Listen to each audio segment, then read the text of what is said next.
Chapter 1505. Everyone was kneeling down devoutly. Only Ji Tianxing did not kneel and even dared to look straight at the Divine Master statue. This was absolutely a great disrespect. This was the first time the Great Protector had encountered such a thing in the hundreds of years he had been overseeing the vast heaven pagoda. He did not recite the holy text. His sharp gaze stared at Ji Tianxing and anger was written all over his face. A formless pressure was released from his body and suppressed towards Ji Tianxing. In order not to affect the worship ceremony, he chose to use this method to remind Ji Tianxing. He believed that even if the white-robed youth was momentarily absent-minded, he would definitely kneel down respectfully after being reminded. Zhoush. The formless pressure enveloped Ji Tianxing, causing his body to tremble twice. His face also became ghastly pale. However, he did not have any reaction. He still stood tall and straight with his eyes looking straight at the Divine Master statue. His expression was still changing. Seeing this scene, the Great Protector was instantly enraged. He thought to himself, "Damn brat, you actually ignored my reminder and still dare to be so rude." The worship ceremony could not proceed for the time being. The Great Protector stared coldly at Ji Tianxing and scolded in a deep voice. "You junior, how dare you? You actually dare to offend the Divine Master's dignity and disrupt the worship ceremony. You really don't know what's good for you. Why aren't you kneeling down and admitting your guilt?" The Great Protector's angry roar suddenly sounded like thunder exploding in the main hall. The hundreds of young geniuses and the 6 divine envoys were all shocked. Everyone turned their heads and looked around the main hall. Finally, their gazes fell on Ji Tianxing. Seeing him standing stiffly on the spot with his eyes looking straight at the Divine Master statue, everyone's expression changed drastically. They revealed complicated expressions. Most of the young geniuses were shocked and puzzled by this. They secretly sized up Ji Tianxing and discussed in whispers. Who is this guy? He actually dares to behave atrociously in the temple. Is he tired of living? This is the most sacred worship ceremony. Everyone is kneeling down to worship. He actually dares to stand? Looks like he's from the Chuyan Empire. What a disgrace. Is that brat crazy? How dare he lose his composure in front of the Divine Master's statue? Isn't that courting death? The head protector is furious. This brat is finished. He will definitely be punished severely and even expelled from the vast heaven pagoda. The geniuses of the various countries all looked on coldly as if they were watching a good show. The young geniuses of the Chuyan Empire were even more shocked, and their expressions became even more complicated. Ji Tianxing has always been arrogant and condescending. I didn't expect him to behave so atrociously in the shrine. That damned bastard. Don't drag us into this mess. When Quan Long and Lan Yiqing came back to their senses, a cold light flashed in their eyes as they sneered inwardly. I really underestimated this guy. I didn't expect him to be so arrogant that he even dares to offend the Divine Master. Originally, I was still cultivating diligently, vowing to surpass him and personally kill him for revenge. Who would have thought that he would offend the Divine Master's dignity in front of so many people? This was a heinous crime. The head protector will definitely punish him severely. It would be best if he is expelled from the vast heaven pagoda. Then, the honor of being the #1 genius of the Chuyan Empire will return to my hands. Yin Wuke was standing behind Ji Tianxing. When he saw this scene, his heart was burning with anxiety and his eyes were filled with worry. He hurriedly transmitted his voice to Ji Tianxing and shouted, "Young Master Ji, what are you standing there for? Quickly kneel down and pay your respects." "You despicable brat, we are in the shrine now. Don't be stupid." Yin Wuke shouted anxiously. He was so anxious that his face had turned red. Unfortunately, Ji Tianxing did not respond. He also ignored Yin Wuke's voice and his body was still stiff as he stood there. Lin Daoyi also frowned and a look of worry and anger flashed in his eyes. When he saw that Ji Tianxing had become the center of attention and was being criticized and mocked, he hurriedly shouted coldly, "Ji Tianxing, you are in the shrine. Do not be rude." However, Ji Tianxing still did not respond. He did not make a sound and he did not move. He was like a wooden puppet. No one knew that just now an invisible layer of shackles in the depths of his soul had been broken. Some memories and images sealed in the depths of his soul surged out like a tide, drowning his primordial spirit. His consciousness was swallowed by a black whirlpool, and a vast image appeared in the depths of his soul. In the sky above a vast sea of clouds, two figures stood proudly. The figure on the left was a valiant man wearing golden armor and a wide cape. This person was tall and muscular, and his face was dignified. He exuded a domineering aura that looked down on all living things. When he saw this person's face clearly, Ji Tianxing was shocked.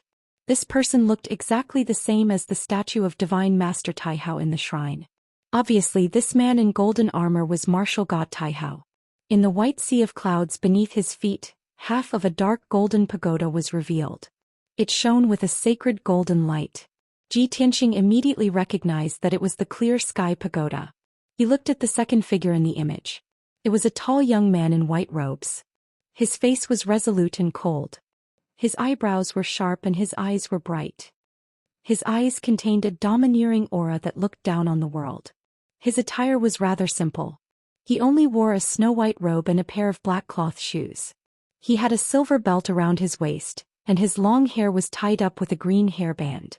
When Ji Tianxing saw his face clearly, a trace of fear flashed in the depths of his soul. This white-robed young man's appearance was exactly the same as his, without the slightest difference.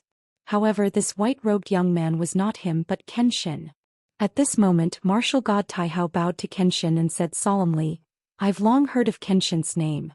It's my honor to invite Kenshin to Mount God Bestowment." Kenshin looked at martial god Taihao calmly and nodded slightly. He asked, "Why are you looking for me?" Martial god Taihao did not answer. Instead he asked, "I heard that Kenshin once sparred with Luo Shui and defeated her in 3 moves. He also enlightened Luo Shui and made her divine power reach the perfection stage?" "That's true," Kenshin nodded calmly. Martial god Taihao's eyes flickered. He said with anticipation, "I've always admired Kenshin and I've long wanted to get to know you.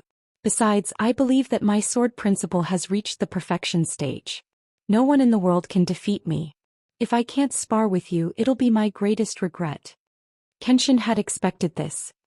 He nodded calmly and said, "Please make your move." Martial god Taihao's palm flashed with golden light. A divine sword with a golden sheath appeared and he assumed a stance. "Kenshin, draw your sword." Kenshin shook his head and said calmly, "The sword is in the heart between the heavens and earth outside of the rift. It's not in the hand." Chapter 1506. Martial god Taihao's eyes flickered and he hurriedly bowed to Kenshin. He said with admiration, "So that's how it is. Thank you, Kenshin, for enlightening me." Taihao admitted defeat and he accepted his defeat wholeheartedly. As the ancients say, if one learns of the Tao in the morning, one can die without regrets. Today, after hearing Kenshin's words, Taihao finally understood the mysteries of the way of the sword. It was boundless and limitless. It's laughable that I used to brag that I was #1 in the way of the sword, and that I was invincible in the Shenwu continent. I was really too blind. Martial god Taihao seemed to have gained enlightenment, and he instantly broke through the shackles of the martial way, discovering an even wider realm of the martial way. He was rather moved and he was also very respectful towards Kenshin. He accepted him wholeheartedly. After a while the image gradually faded and it was about to dissipate. At that moment, a thunderous sound suddenly rang out in Ji Tianxing's soul, jolting him back to his senses. "How dare you? Kneel down and admit your sins." Following this explosive shout, before Ji Tianxing could figure out what was going on, he felt a sharp pain in his body, and his origin spirit began to tremble violently. Boom! Everyone in the shrine had personally witnessed Ji Tianxing being struck by the head protector's palm, and he spat out a mouthful of blood as he flew back dozens of meters. After that, he landed on the ground of the shrine with a bang, and he rolled a few times before coming to a stop. The shrine was silent, and the young geniuses from various countries revealed complicated expressions. Some were in awe of the head protector's might, while others felt pity for Ji Tianxing's fate.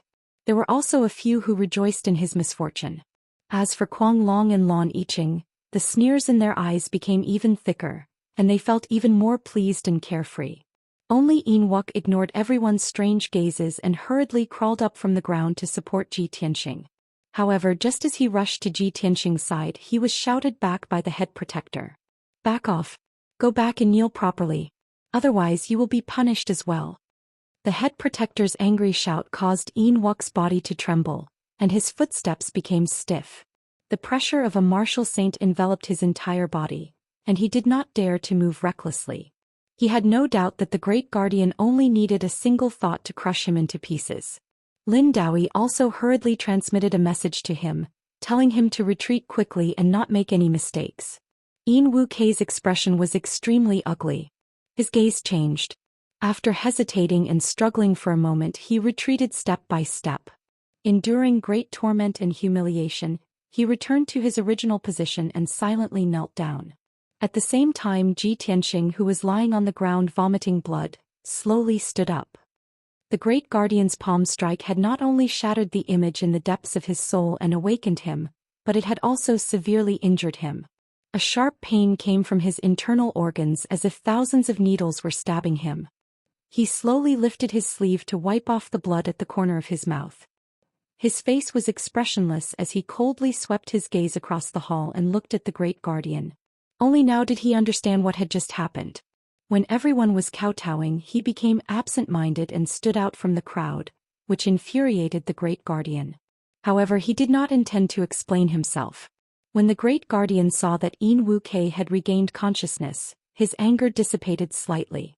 He shouted with a dignified expression, "Men! Take down this bastard who offended the Divine Master's dignity and disturbed the worship ceremony." As soon as his voice fell, 2 guards in golden armor immediately rushed in from outside the door. Swish swish. 2 golden armored protectors flew to Ji Tianxing's side, one on the left and one on the right, and used their magic power to suppress him. Lin Daoyi frowned and hurriedly cupped his hands towards the great guardian. He pleaded, "Great guardian, please wait. This disciple's surname is Ji and his name is Tianxing. I have mentioned him to you before. This person has just arrived and does not know the rules of the temple. Perhaps he was intimidated by the Divine Master's dignity, which is why he lost his composure in front of everyone. Great guardian, please give him a way out." Lin Daoyi was obviously hinting to the great guardian that this person was the #1 genius of the Chuyan Empire and had unlimited potential. However, the great guardian glanced at him coldly and shouted in a deep voice, "The vast heaven pagoda is the place where Lord Divine Master imparts the Tao. It is the martial holy land of the 6 nations. How sacred is it? No matter who comes here, everyone is treated equally and must abide by the Divine Kingdom's laws and the vast heaven pagoda's rules. This child offended the Divine Master's dignity in front of everyone and disturbed the worship ceremony. This is an unforgivable crime. Divine Envoy Lin, how do you want this seat to show mercy? Could it be that this seat is going to sit by and watch him offend the Divine Master?" This. Lin Daoyi was instantly speechless. The great guardian spoke righteously. Even if he wanted to plead for Ji Tianxing, he was powerless. Helpless, he could only bow and retreat. The great guardian's dignified gaze swept across everyone and said in a deep voice, "According to the Divine Kingdom's laws, Ji Tianxing despised the Divine Master and disturbed the worship ceremony. He should be punished with 70 lashes. Immediately escort him to the plaza outside the temple and tie him to a stone pillar. This seat will personally execute him." The 2 golden armored guards acknowledged the order and escorted Ji Tianxing out of the temple and toward the plaza. Only then did everyone understand that the mysterious black stone pillars in the corner of the plaza were actually used for execution. In a short while, the 2 guards escorted Ji Tianxing to the black stone pillar and used a black iron chain with an array to tie him to the stone pillar. The great guardian also walked to the stone pillar and reached out to take a dark red long whip from the guards. This long whip was 30 feet long and as thick as a child's arm. It was dark red in color and was surrounded by fierce red flames. This whip was not an ordinary item. It was a top primordial soul realm magic treasure that was refined with external astral fire. If it was whipped on a person's body, not only would the flesh and blood rupture, but the person would also be burned to ashes. Even the primordial soul would be severely injured and suffer extreme pain. If an ordinary primordial soul realm powerhouse was whipped 70 times by the heavenly fire whip, he would definitely be severely injured and would need to recuperate for a few years to recover. Ji Tianxing was tied to the black stone pillar and could not resist at all. He could only silently endure the punishment. Many young geniuses in the temple, as well as the 6 divine messengers, were secretly paying attention to what was happening in the plaza. Everyone's expression was rather complicated as they secretly communicated with each other through voice transmission. No one had expected such a thing to happen in this year's selection of God's disciples. There were some who sympathized with Ji Tianxing, some who despised him, and some who gloated over his misfortune. In a short while, the great guardian held a book of God's nation code in his hands and read out Ji Tianxing's crimes and the corresponding punishment with a dignified expression. Then he held the heavenly fire whip in his hands and prepared to execute the punishment. Zhoush. He activated a vast amount of Dharma power and infused it into the heavenly fire whip. The long whip immediately became as straight as a sword and burst out billowing waves of fire.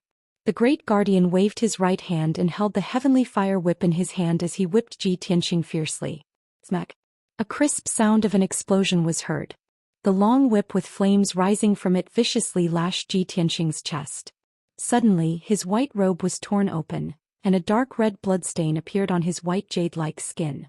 At the chopstick long wound, the flesh and blood were curling outwards. The surface of the skin and flesh had been charred and was emitting wisps of black smoke. Fortunately, his body had been tempered and his defense was extremely strong. Chapter 1507.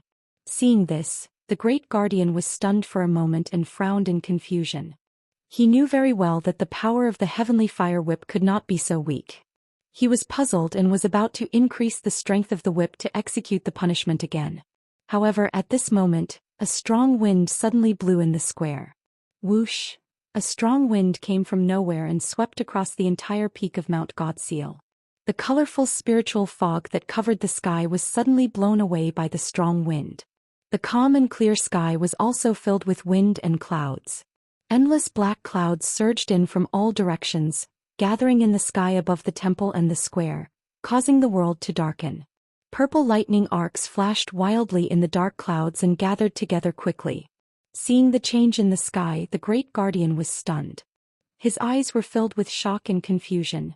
The 6 divine messengers and hundreds of young geniuses in the temple also looked at the square with confusion. They did not understand what was happening. The great guardian frowned and thought for a moment. Suddenly he was enlightened. He pointed at the sky and scolded Ji Tianxing sternly, "Rebellious disciple, do you see this? You have offended the dignity of the divine master and angered the heavens. This is the wrath of the heavens. I will punish you severely to appease the anger of the heavens and protect the dignity of the divine master." As he spoke, he raised the heavenly fire whip again and injected a vast amount of spiritual power into the long whip.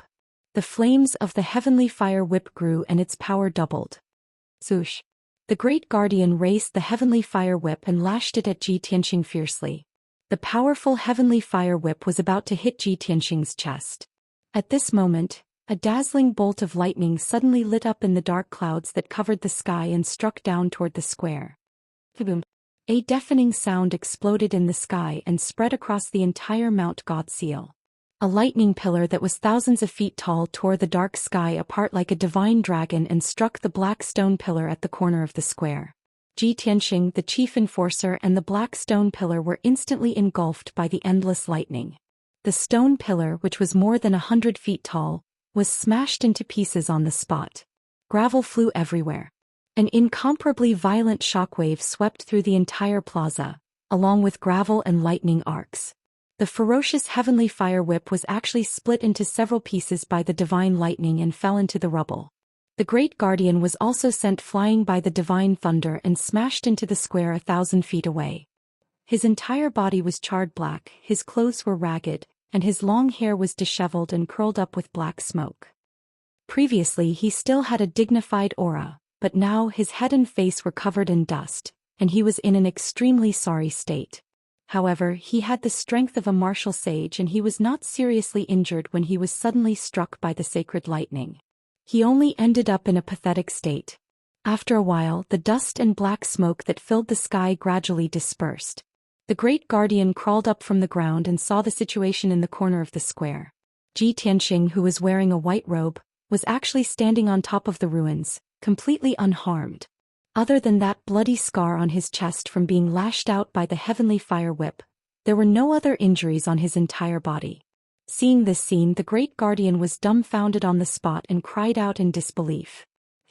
Wasn't he struck by the sacred lightning? How can he be safe and sound? No, there must be some problem, absolutely impossible. A dignified martial sage, the chief enforcer who guarded the vast heaven pagoda, was shocked until he could not be any more shocked, and his state of mind was already in chaos. However, the great changes in heaven and earth were not over yet. Right at this time, an even more shocking scene appeared. God's ceiling mountain, which was several thousand feet tall and resembled a giant pillar holding up the sky, actually shook violently. The entire giant mountain trembled, giving off a loud rumbling sound as if it was going to collapse. Many palaces and houses also cracked open with cracks, scattering countless gold bricks and glazed tiles. In the plaza outside the temple, the ground also cracked open with a huge ravine, bursting out dust that filled the sky. The scene of the earth shaking was as if doomsday had arrived. Black clouds pressed down in the sky as lightning flashed and thunder rumbled. The earth shook violently, splitting open countless ravines. Even the sacred vast heaven pagoda, which pierced into the clouds, also shook violently, bursting with golden light. Things had developed to such a stage that the worship ceremony had already been completely destroyed. The 6 divine messengers and hundreds of young geniuses all rushed out of the temple in a hurry and rushed to the plaza outside the temple.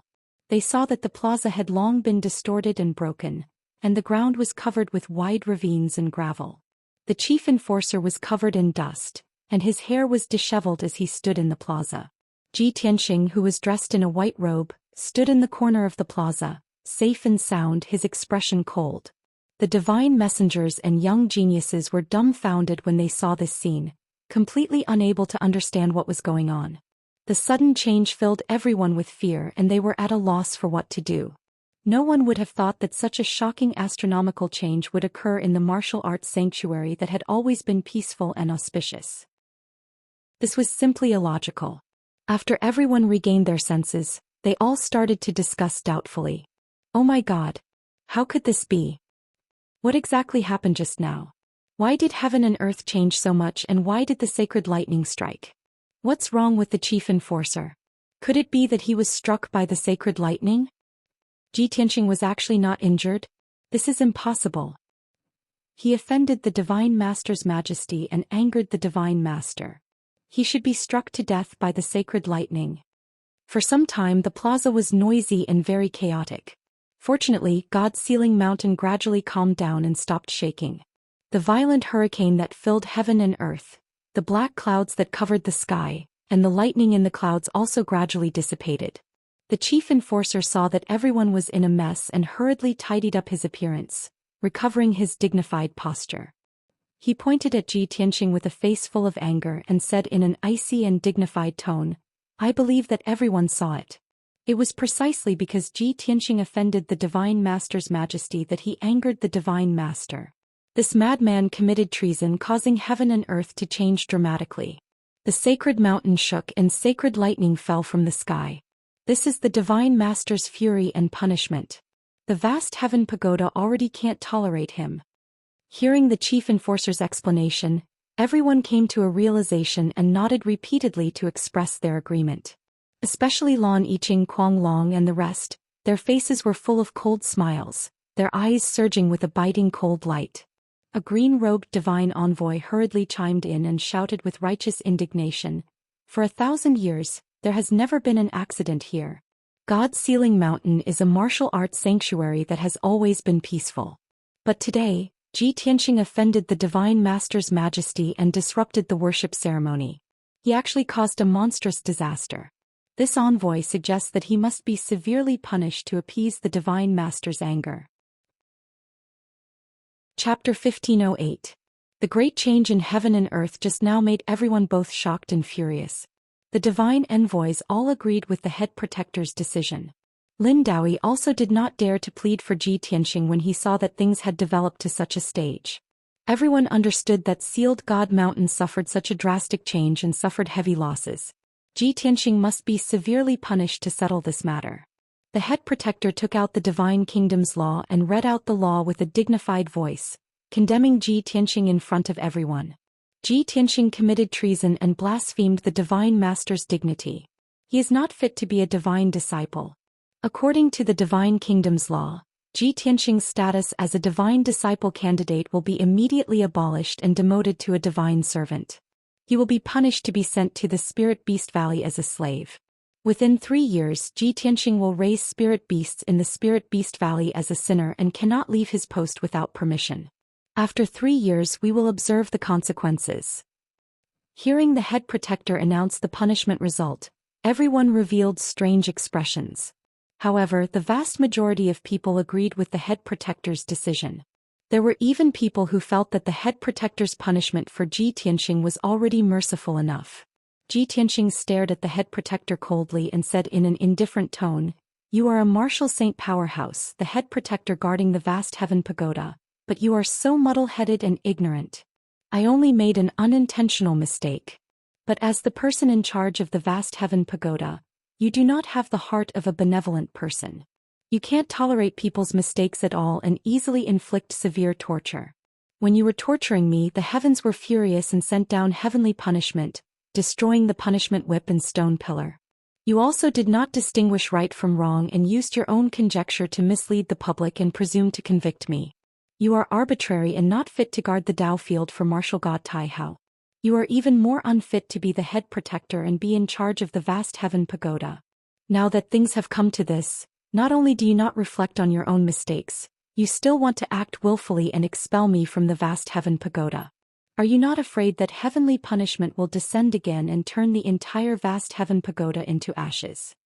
The cold and sonorous voice spread throughout the entire plaza, shaking everyone's heart and soul. His tone and expression were filled with an unparalleled domineering aura. His entire body erupted with invisible divine might that fiercely suppressed everyone. At that moment, everyone's primordial spirits were in a daze, and they had an illusion. It was as if the person standing in front of everyone was not a young genius, but a god who looked down on the world and controlled the universe. That formless divine might that looked down on the heavens and earth actually caused the great protector's body to stiffen. His eyes were filled with shock for a long time. After a while, he calmed down and exclaimed in his heart, "This brat only has the strength of an essence spirit realm cultivator. How could he release divine might to intimidate my essence spirit and make me feel fearful?" The 6 divine messengers and the geniuses also came to their senses. No one had expected that after the divine punishment incident, Ji Tianxing's first words would not be to plead for mercy, but to reprimand the great guardian. He actually used an incomparably unyielding attitude and peerlessly domineering aura to belittle the great protector to the point that he was worthless. It felt as if the heavenly punishment was under his control, and it was specifically used to punish the great guardian. Everyone's expression changed drastically, and they began to discuss secretly through voice transmission. "Oh my God! Is this brat crazy? How dare he reprimand the great protector so arrogantly? Is he trying to push all the blame away? Too arrogant. This brat's arrogance is simply appalling and unprecedented. This has never happened in hundreds of years, and this brat is suddenly famous.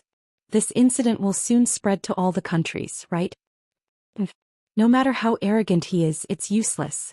He will not have a good ending if he goes against the great protector." The great protector also frowned and stared at Ji Tianxing fiercely. He shouted angrily, "Ji Tianxing, you are so arrogant that you have lost your mind. Men, take down this crazy man who is spouting nonsense and immediately send him to the Spirit Beast Valley for punishment." The great protector did not want to waste any more time with him, and he immediately waved his hand to give the order. In fact, he was also a little worried that if he continued to tangle with Ji Tianxing, it would bring about another great change in heaven and earth and the divine punishment. 4 guards in golden armor immediately flew towards Ji Tianxing, wanting to capture him on the spot. But at this moment, a majestic voice came from the edge of the square. "Her Royal Highness has arrived." Instantly, the great protector, the 6 gods' messengers, and the geniuses from various countries turned their heads to look at the edge of the square. They saw a team of guards in golden armor, carrying an exquisite and luxurious half-moon-shaped throne, running towards the center of the square. On both sides of the throne, there were 2 female guards in silver armor, holding halberds in their hands. On the golden throne, there was a little girl who was 3 feet tall and looked like she was carved from jade. The little girl was wearing a fiery red long dress and she was barefooted. She had a head of light golden hair and she looked very cute. but her little face was tense and her expression was cold. Her aura was also very majestic. Seeing this, many geniuses were puzzled. Which country's princess was this? When the great protector and the 6 gods' messengers saw the arrival of the little princess's throne, their faces turned solemn and respectful. "Welcome, your royal highness." The great protector and the 6 gods' messengers immediately went up and bowed in unison. Seeing this, the geniuses from various countries were shocked and their eyes were filled with shock. The great protector of the martial sage realm and the 6 gods' messengers are actually so respectful to the princess? The 7 white-haired top powers, whose ages added up to a few thousand years, are actually so respectful to the little girl? Even if the 6 sage emperors were present, they would not receive such treatment, let alone the princesses of various empires. At this thought, the geniuses from various countries immediately guessed the identity of Her Royal Highness. This little princess was definitely not the princess of any empire, but the princess of the Holy Kingdom. In the blink of an eye, the guards in golden armor carried the throne to the center of the square and stood still. Sitting on the throne, Zhou looked down at the great protector and the 6 gods' messengers and said coldly, "A good ceremony to worship has been completely ruined by you." Her cold voice was filled with anger. The great protector and the 6 gods' messengers were instantly shocked, and they lowered their heads in fear. Ordinary people would not be able to interact with Her Royal Highness Zhou and they would not know her character. However, the great protector and the rest knew that although Her Royal Highness looked cute, once she was enraged she would definitely be a demonic girl who would destroy the heavens and earth. The great protector was nervous and he quickly explained, "My Royal Highness, just now in the Holy Hall, I was conducting the ceremony to worship the princess." Xianxia was arrogant and rude and offended the Holy Master. However, before he could explain what had happened, Zhou waved her small hand and interrupted him. "Of course I know what had happened. You don't have to say anything." When the great protector saw that she was filled with anger, he thought that she was angry because the ceremony had been ruined and the mountain peak had been destroyed. Therefore he quickly reported, "My Royal Highness, please calm down. This matter was due to my negligence. I did not expel Xianxia in time and caused the Holy Master to be angry and the heavens and earth to change. According to the laws of the holy nation, I have announced Xianxia's crime and punishment in public. His status as a candidate for God's disciple will be abolished and he will be demoted to a servant. He will be sent to the Spirit Beast Valley." Zhou looked at the great protector coldly. After he finished speaking, she reprimanded him coldly, "That's right. As the great protector, you did not manage the situation and you did not do your duty. However, do you think that the heavens and earth changed and the scene of the holy thunder were really caused by the Holy Master's anger? How holy and merciful is the Holy Master? How broad was his mind? How could it be something that you could imagine? How can the Holy Master send down such a punishment and anger just because a person was disrespectful?" When the great protector heard what she had said, he was stunned. The 6 gods' messengers and many geniuses also changed their expressions. The same thought appeared in everyone's mind. If the scene of the wind, clouds, thunder and lightning and the heavens and earth changing was not caused by the Holy Master's anger and holy punishment, then what was it? If the holy thunder of punishment and the heavens and earth changing were not to punish Xianxia, were they to punish the great protector? Chapter 1509. Everyone found it hard to believe Zhou's words and they were all shocked. However, Zhou's identity was unparalleled. Among everyone present, only she was qualified to say such words, and only she understood Divine Lord Taihao. After all, she was the princess of the God Nation, the daughter of the Divine Lord. If she believed that the great change in the world was not caused by the Divine Lord's anger, then it was definitely not. Just as everyone was in a daze, Zhou announced in a dignified tone, "The Divine Lord has always been wise and virtuous and cherishes talents. This is known to all the citizens of the God Nation.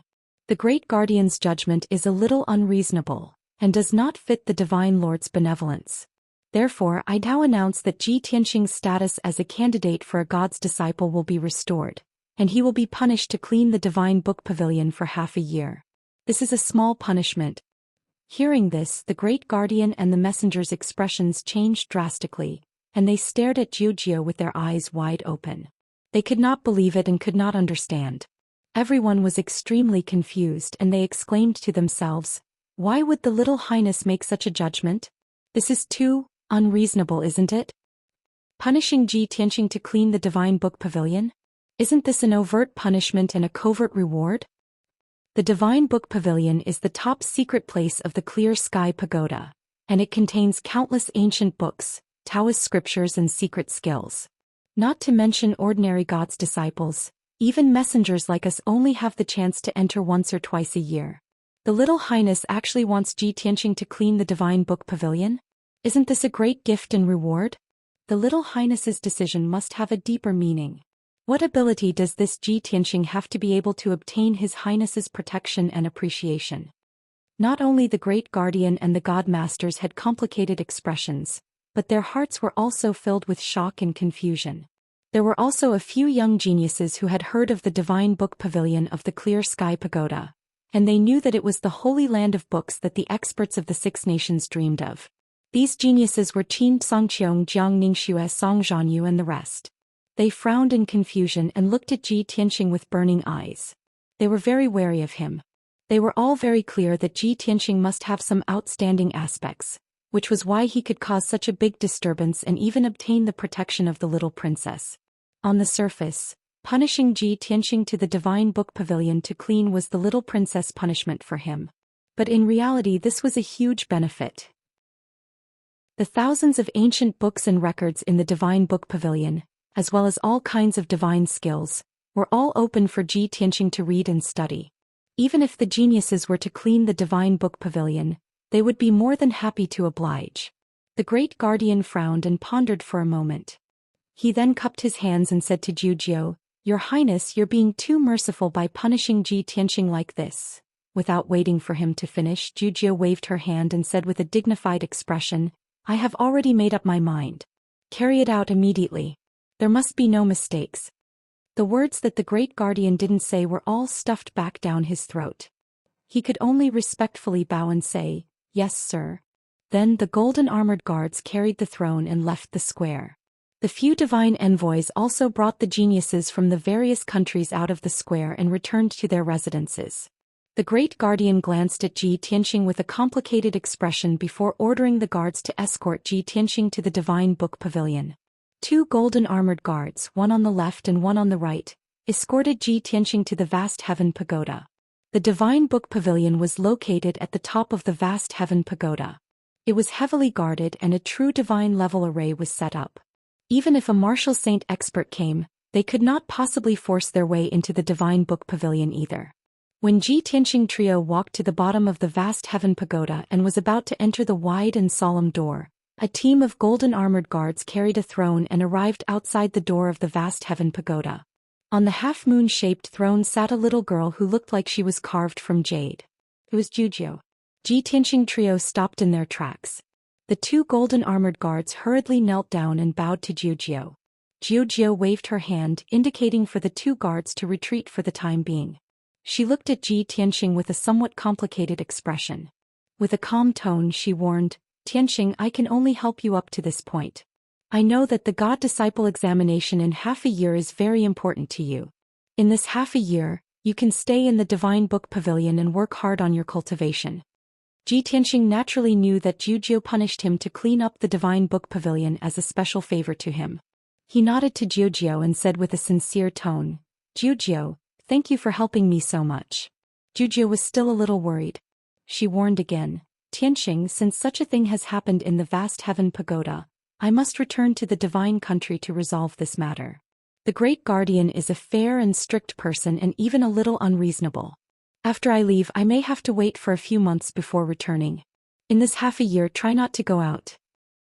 Just stay in the divine book pavilion and don't have any conflicts with the great guardian." Ji Tianxing nodded with a calm expression and did not say anything. As for the truth of the matter, only he knew in his heart. Previously he had already reprimanded the great guardian in front of everyone. At this moment he did not want to explain anything. After that, Jiu bid farewell to him and left on the throne. 2 golden armored guards brought Ji Tianxing into the vast heaven pagoda. The interior of the sacred and lofty vast heaven pagoda was also very solemn. The hall was vast and magnificent. Normally, the vast heaven pagoda's doors were always tightly shut. It was rarely opened. All the god disciples and candidates were not allowed to enter without orders and permission. The first and second levels of the divine pagoda were spacious and bright halls. There were rows of black stone doors in the surroundings. Every stone door was tightly shut. Mysterious and profound arrays were carved on it, as well as various special patterns. Different names were written on the lintel of the doors. For example, Small Spirit Sky, Pure Jade Sea, Lava World, Ancient Desolate Desert, and so on. Ji Tianqing roughly glanced at it.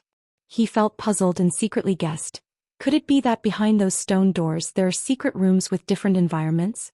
Or could it be that every stone door has a passageway that leads to different alternate spaces? After 15 minutes, the two golden armored guards brought him to the 5th level of the vast heaven pagoda. The 5th and 6th levels of the divine pagoda were the sacred divine book chambers. There were thousands of ancient books, ancient records, and secret techniques. The two golden armored guards handed Ji Tianqing to a white-haired old woman in a black robe and long skirt. After explaining the situation, they left.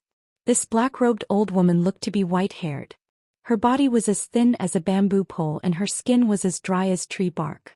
Her entire body was shrunk in the black robe. Only a pair of turbid green eyes could be seen. She looked somewhat sinister and strange. However, Ji Tianqing could feel that the old woman's aura was strong and mysterious. She was a martial sage. The old woman was the pavilion elder who guarded the divine book chambers. She was also the second guardian of the vast heaven pagoda. Her status was similar to that of the great guardian. When she found out that Ji Tianqing was punished by Jiu to clean up the divine book chambers, a glint of light flashed past her eyes. She arranged a secret room for Ji Tianqing to stay in and let him settle down. Chapter 15:10. Although the Divine Book Pavilion is the core of the Clear Sky Pagoda, and there are over 18 million ancient books and records stored within. But cleaning the Divine Book Pavilion is an extremely easy task. Normally, very few people enter the Divine Book Pavilion, and this place is protected by an array, so it is impossible for dust to accumulate here. The second guardian's voice was deep and hoarse, as he slowly explained the situation to Ji Tianqing. Normally you just stay in the secret room and don't bother about those books. Go there every day to check which books are not placed properly and just place them properly. If some books are too old and need to be repaired or rewritten, you can bring them to me. When she spoke, she was like an old bellows, as if she could stop breathing at any time, and occasionally she would cough a few times. Ji Tianqing listened quietly, and when she finished he opened his mouth to ask, "If there is nothing else, then I will take my leave." "Wait a moment." The second guardian waved his withered hand and warned in a low voice, "The Divine Book Pavilion is divided into 2 levels, and you can only move around the 5th level. Without my permission you cannot enter the 6th level." Ji Tianqing knew that the 6th level definitely hid important secrets or top-secret techniques, so he could not casually enter. He nodded his head to show that he understood, and cupped his hands to bid farewell to the second guardian, before turning around and returning to the secret room. The second guardian looked at his departing figure, and a strange glow flashed across his muddy old eyes. This kid was actually punished by the young highness seems a little interesting. She had guarded the Divine Book Pavilion for over 1,000 years, and had long been used to this kind of quiet and dull life. Darkness and loneliness had accompanied her for many years, causing her to grow old, and there was not the slightest bit of life in her body. In these 1,000 years she had spent 90% of her time alone, hiding in the darkness. Now that someone had come to the Divine Book Pavilion and had to stay here for half a year, in the next few months she should not be lonely and dull. In reality, it was not that Ji Tianqing was not interested in the Divine Book Pavilion. At this moment the things that had happened before kept replaying in his mind. He only wanted to enter the secret room as soon as possible and quietly think for a while. There were no furnishings in the gloomy secret room, only a futon made of spiritual jade. Ji Tianqing sat cross-legged on the praying mat and closed his eyes to meditate. Then he calmed his mind. When his mind and spirit became one, the image appeared in the depths of his soul. They were still high up in the sky at the peak of the vast sea of clouds. Martial god Taihao and Kenshin stood proudly in the air and talked to one another. At this moment there was nothing to disturb him. The image in the depths of his soul was incomparably clear. Every glance and action of martial god Taihao and Kenshin was clearly reflected in his soul. He watched the scene of the two deities sparring again, memorizing their expressions, reactions and movements as well as every word they said. After a long time the soul image dissipated. He frowned and muttered to himself, "The sword is in the heart, in the world outside the void but not in the hand." These were Kenshin's exact words. With these words, Kenshin was able to convince martial god Taihao and make him bow his head and admit defeat. However, Ji Tianqing frowned and thought for a long time, but he still couldn't understand the meaning of these words. He also couldn't understand why martial god Taihao would willingly admit defeat and respect Kenshin so much after hearing these words. Maybe my cultivation is too low. I haven't reached the martial god realm, so I can't understand the mysteries behind these words.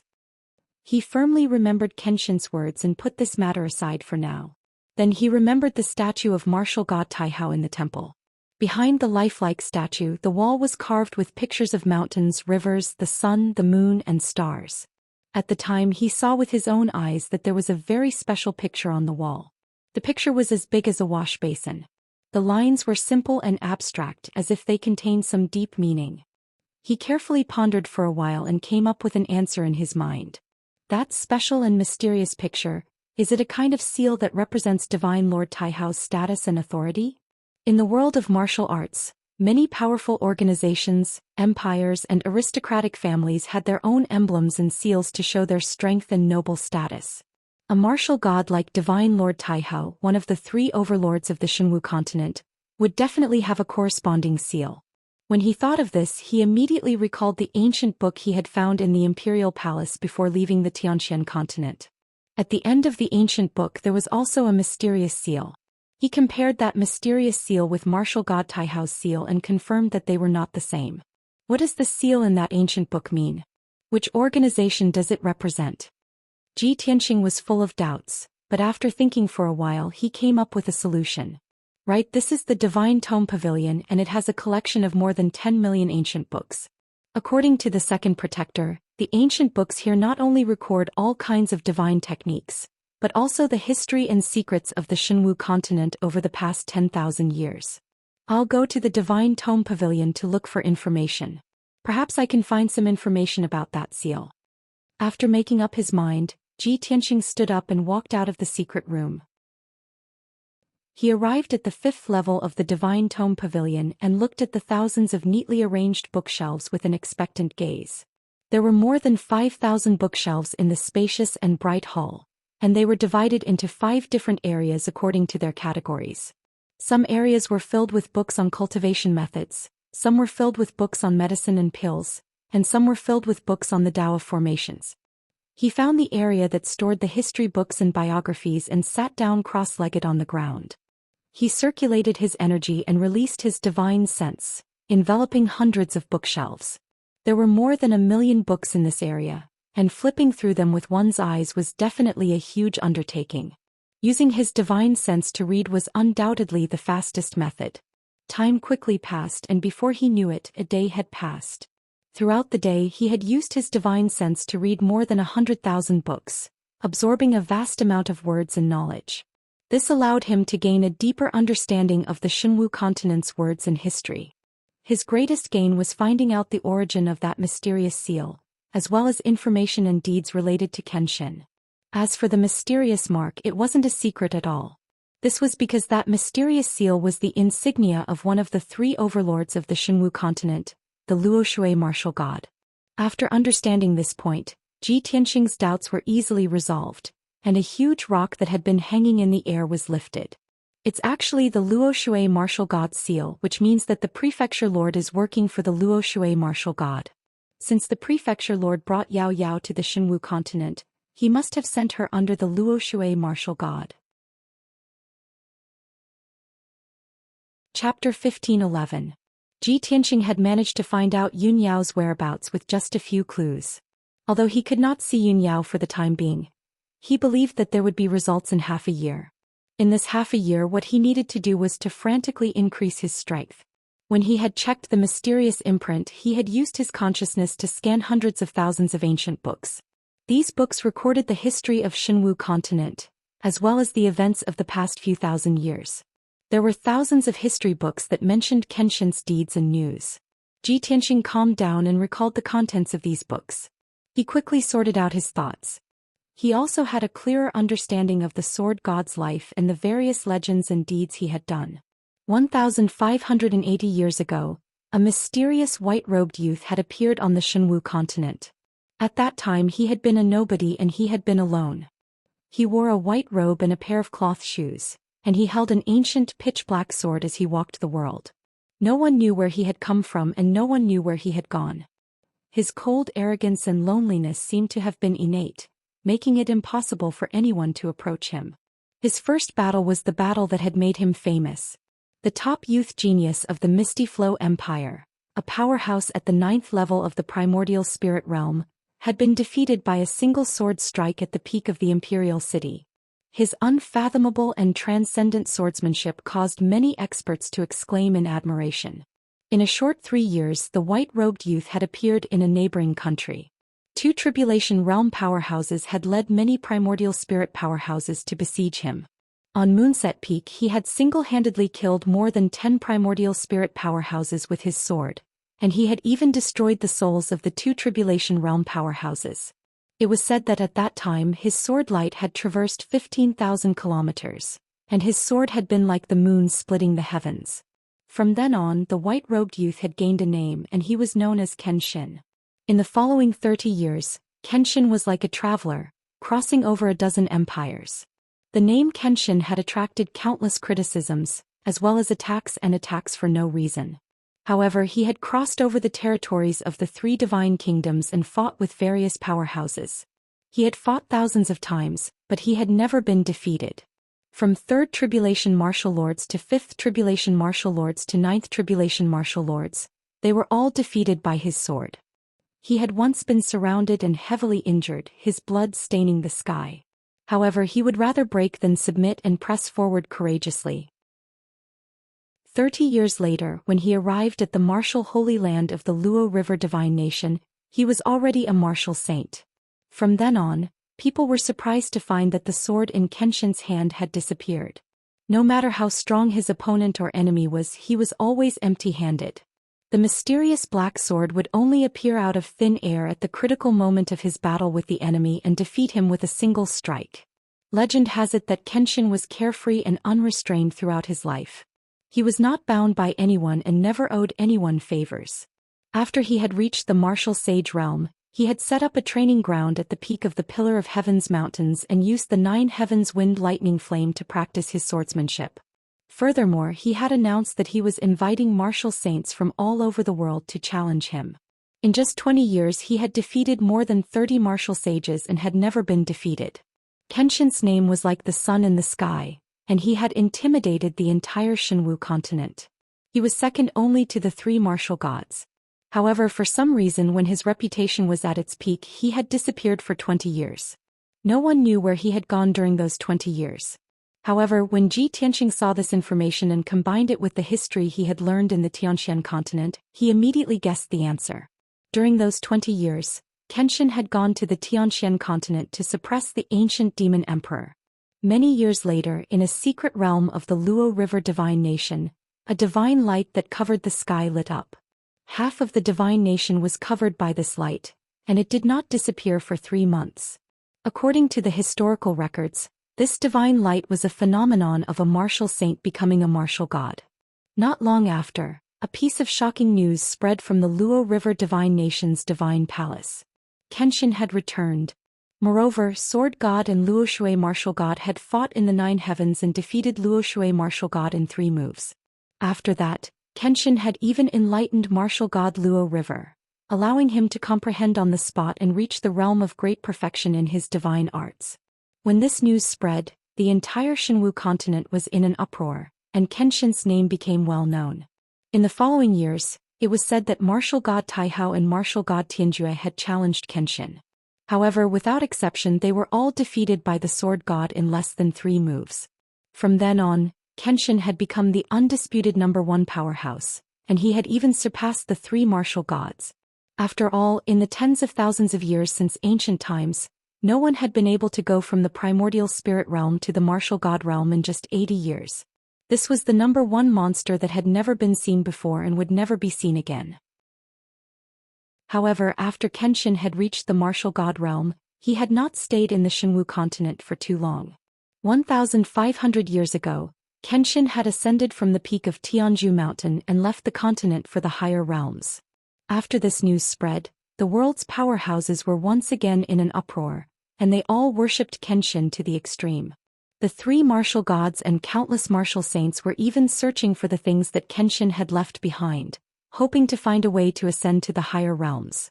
The historical records clearly stated that after the War of the Gods had ended in ancient times, this world had been sealed by the gods.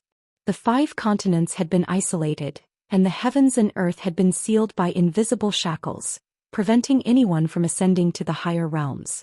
In the 30,000 years since ancient times, several martial gods had appeared on the Shenwu continent.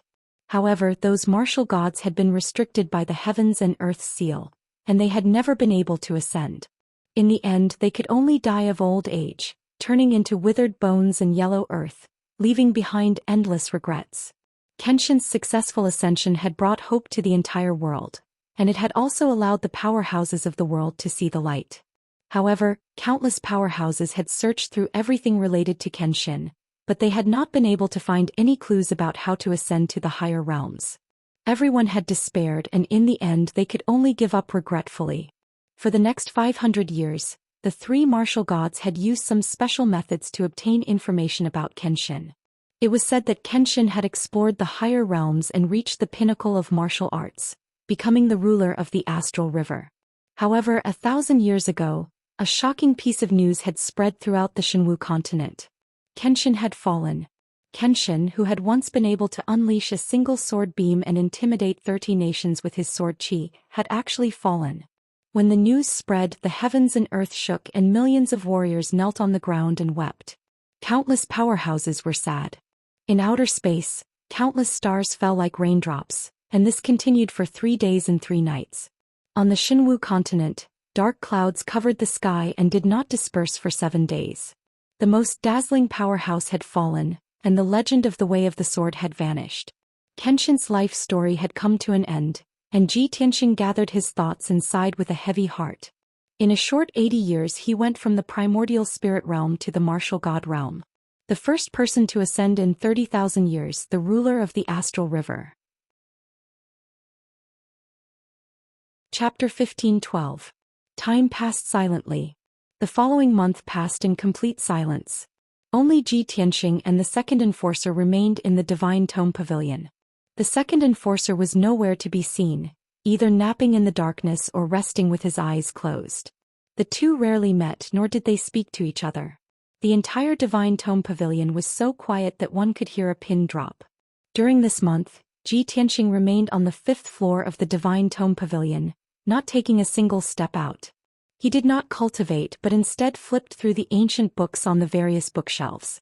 With his powerful perception and photographic memory, he quickly learned the Shenwu continent's language and knowledge as well as its history and geography. In just a month he had read more than 300,000 books and scrolls. He understood the history of the Shenwu continent, the origins and situation of the 3 divine kingdoms, and the rise and fall of the various empires. He even knew the territories of the 10 or so Lian air empires, as well as the famous mountains and cities within their borders. The ancients once said that reading 10,000 books was like walking 10,000 miles. Ji Tianxing remained in the Divine Tome Pavilion, not taking a single step out. In just a month he had read more than 300,000 books, and it was as if he had traversed the entire Shenwu continent. This feeling of knowing the world and reaping bountiful rewards left him in a good mood. It would also be of great help to his future plans. At the very least he would know where the Luoshui Divine Kingdom was and where the sacred land of martial arts was. If he left the Clear Sky Pagoda and went to the Luoshui Divine Kingdom to find Yun Yao, which route should he take? Early in the morning, Ji Tianxing stood in front of the bookshelves as usual, quietly flipping through the books. The ancient black book in his hands was called Travels to the North, and it contained some records about the Pillar of Heaven. Just as he was engrossed in reading, a thin figure wrapped in a black robe silently appeared beside him. Under the loose black robe, half of the person's shriveled old face was revealed. She had a lock of white hair and a pair of turbid green eyes. It was none other than the black-robed old woman, the second protector. She glanced at the ancient book in Ji Tianxing's hand and couldn't help but frown. She opened her mouth and said, "Kid, for the past month, you've been reading books without sleep or food. This is a good thing. But why don't you read all those supreme martial arts and secret skills? Instead you read those useless history books and travel books all day long." Ji Tianxing was awakened by her voice. He turned to glance at her and nodded in greeting. Seeing his calm and indifferent look, the second guardian was a little angry. He said in a low voice, "Do you know how many God's disciples and experts dream of entering the holy land of martial arts? There are millions of books on the bookshelf. You just have to pick a few to cultivate and it will benefit you for life. You little brat, you've wasted the young highness' good intentions and cultivation. You're actually so ignorant and ignorant. You're really disappointing." Her voice was low and hoarse. She looked at Ji Tianxing with eyes full of disappointment as if she expected better from him. Ji Tianxing slowly closed the black ancient book and raised his eyebrows as he looked at the second guardian.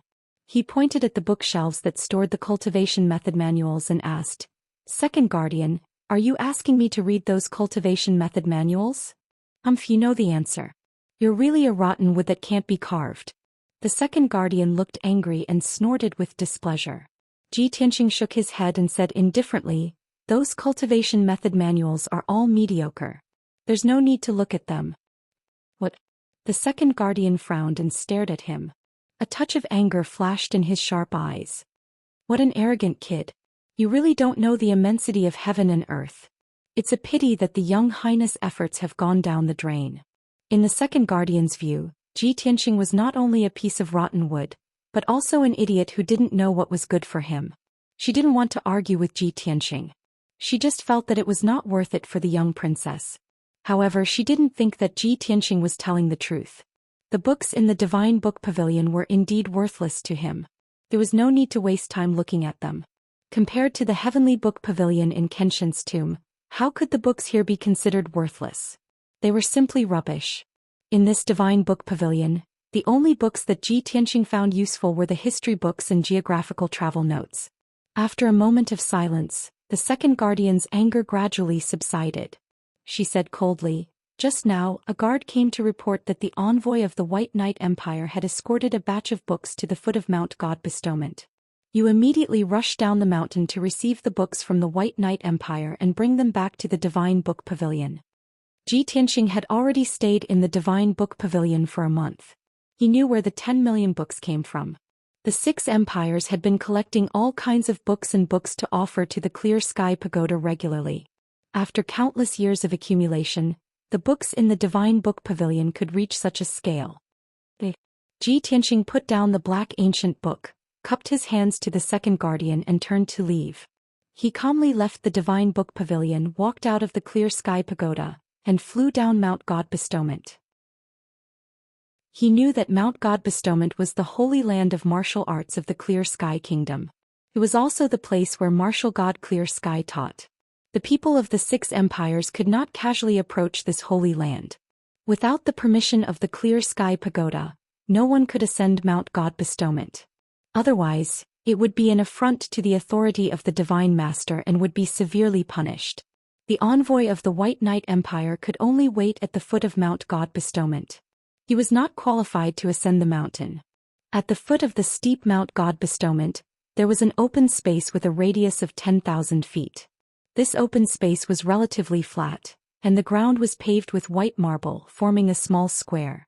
There was a huge stone tablet erected in the square, and the words Mount God Bestowment were engraved on it. In addition, there was a line of small red words on the stone tablet.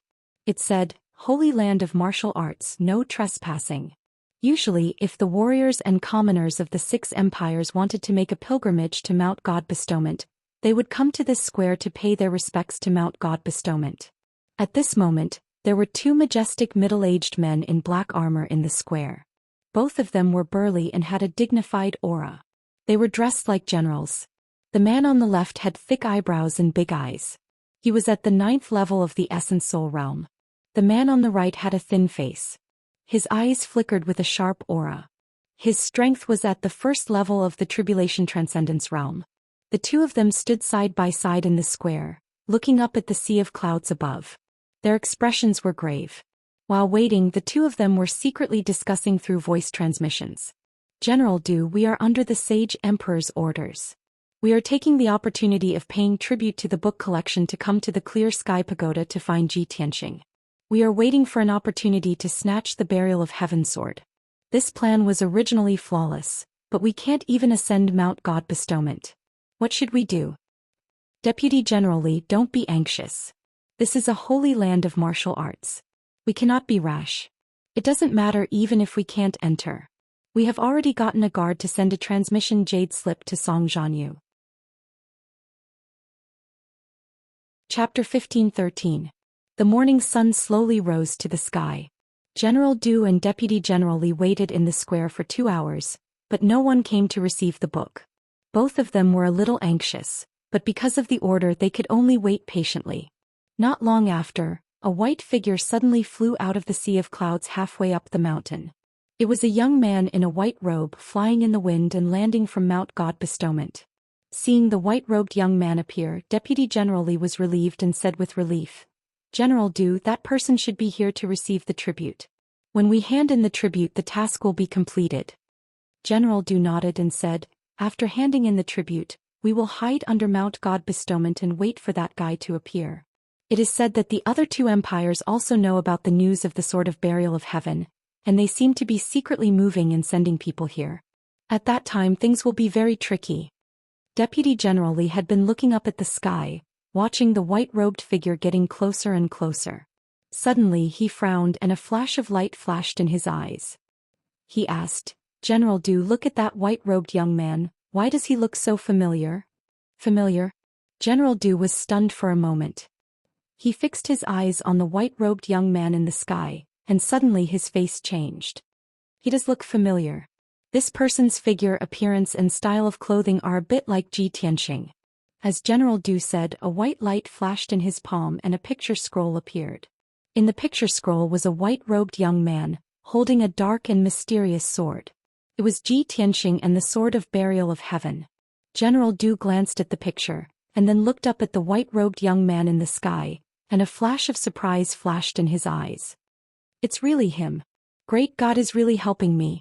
I didn't expect that the person who came to receive the tribute was Ji Tianxing. It's really a case of searching high and low for something and finding it without any effort. As he said this, a white light flashed in his palm and the picture scroll was put away. Deputy General Li was also very excited and he asked, General Du, should we do it directly or after handing in the tribute? General Du sneered inwardly and warned him with a sound transmission, don't worry. Hand in the tribute first. After confirming his identity you can snatch the sword. Deputy General Li hesitated and asked in a rather worried manner, but we've come as envoys. If we directly take action and the matter is exposed, won't we cause trouble for the Saint Emperor? General Du was startled for a moment and said in a cold tone, let's seize the sword first. If he wants to die then we'll kill him. Anyway, he is just a candidate of a god's disciple. When the time comes there will be no evidence. If we don't act today we won't have another chance in the future. Hearing this, Deputy General Li no longer hesitated and made up his mind. Not long after, Ji Tianxing descended from the sky and landed on the square. He stood in the field expressionlessly and looked at General Du and Deputy General Li indifferently. The two of them hurriedly went up to Ji Tianxing and stood in front of him. They put on a respectful posture and bowed. The envoy of the White Knight Empire is here to deliver the tribute under the orders of the Holy Emperor. May I ask if this young master is here to deliver the tribute? Yes. Ji Tianxing glanced at the two of them and nodded slightly. Present the tribute. General Du quickly took out a black ring from his sleeve and handed it to him respectfully. Young master, there are more than 7,000 books in this ring, including 2,000 volumes of alchemy books, 3,000 volumes of secret methods, and more than 1,000 volumes of array diagrams. General Du looked at Ji Tianxing with a smile and introduced the number of tributes to him. However, Ji Tianxing was not interested in this. He said with an indifferent expression, "Thank you for your trouble. Please go back." After that he put away the black ring and turned to leave. "Wait." General Du shouted and said, "Please tell us your name and let us know who the tribute is delivered to. It will be convenient for us to go back and report to the Saint Emperor." Ji Tianxing. Ji Tianqing said his name and flew to the sky without looking back. He was about to leave. After confirming Ji Tianqing's identity, General Du did not hesitate and immediately attacked. A golden light flashed in his palm and a dark golden sword appeared. He waved the sword at Ji Tianqing without any explanation. Swoosh! The incomparably sharp sword light instantly streaked across the sky and ruthlessly slashed at Ji Tianqing's back. Boom! In the muffled sound, the golden light splashed and Ji Tianqing was sent flying by the sword light. The white robe on his back had a large hole torn open by the sword light, revealing a shallow blood stain that seeped with blood. Fortunately, his physical defense was strong and he was suddenly attacked, but he only suffered a minor injury. If it was an ordinary 5th-level Essence Soul Master, he would have been cut in half on the spot. The sudden change made Ji Tianqing's face change dramatically. He turned around and looked at General Du and Deputy General Li, his eyes emitting a cold light. "You are courting death," he shouted angrily and immediately stabilized his body and stopped at the edge of the square. Swoosh! A black light flashed in his right hand and the Sword of Burial of Heaven appeared in his hand, emitting a cold and powerful aura. "Ji Tianqing, if you know what's good for you, hand over the Sword of Burial of Heaven and I can spare your life." General Du growled with a murderous look. Ji Tianqing heard and was shocked. "These two know about the Sword of Burial of Heaven? And they want to snatch my sword." Before he could think carefully, General Du and Deputy General Li had rushed in front of him. The two of them attacked him from the left and right, waving their swords and slashing out sword light that covered the sky and earth. Hundreds of crisscrossing sword light not only contained the power to destroy heaven and earth, but also flashed with traces of purple lightning. This was the proof of a Tribulation Realm Master. Ji Tianqing immediately frowned and looked serious. The mana in his body also burst out crazily. Dharma body of heaven and earth.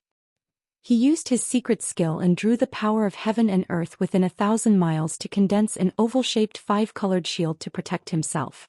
The sword light that descended from the sky slashed the shield fiercely, causing a loud kacha-kacha sound to ring out. In the blink of an eye, the 5-colored shield was smashed and dissipated on the spot. Ji Tianqing was also hit by dozens of sword light and was sent flying into the valley thousands of feet away.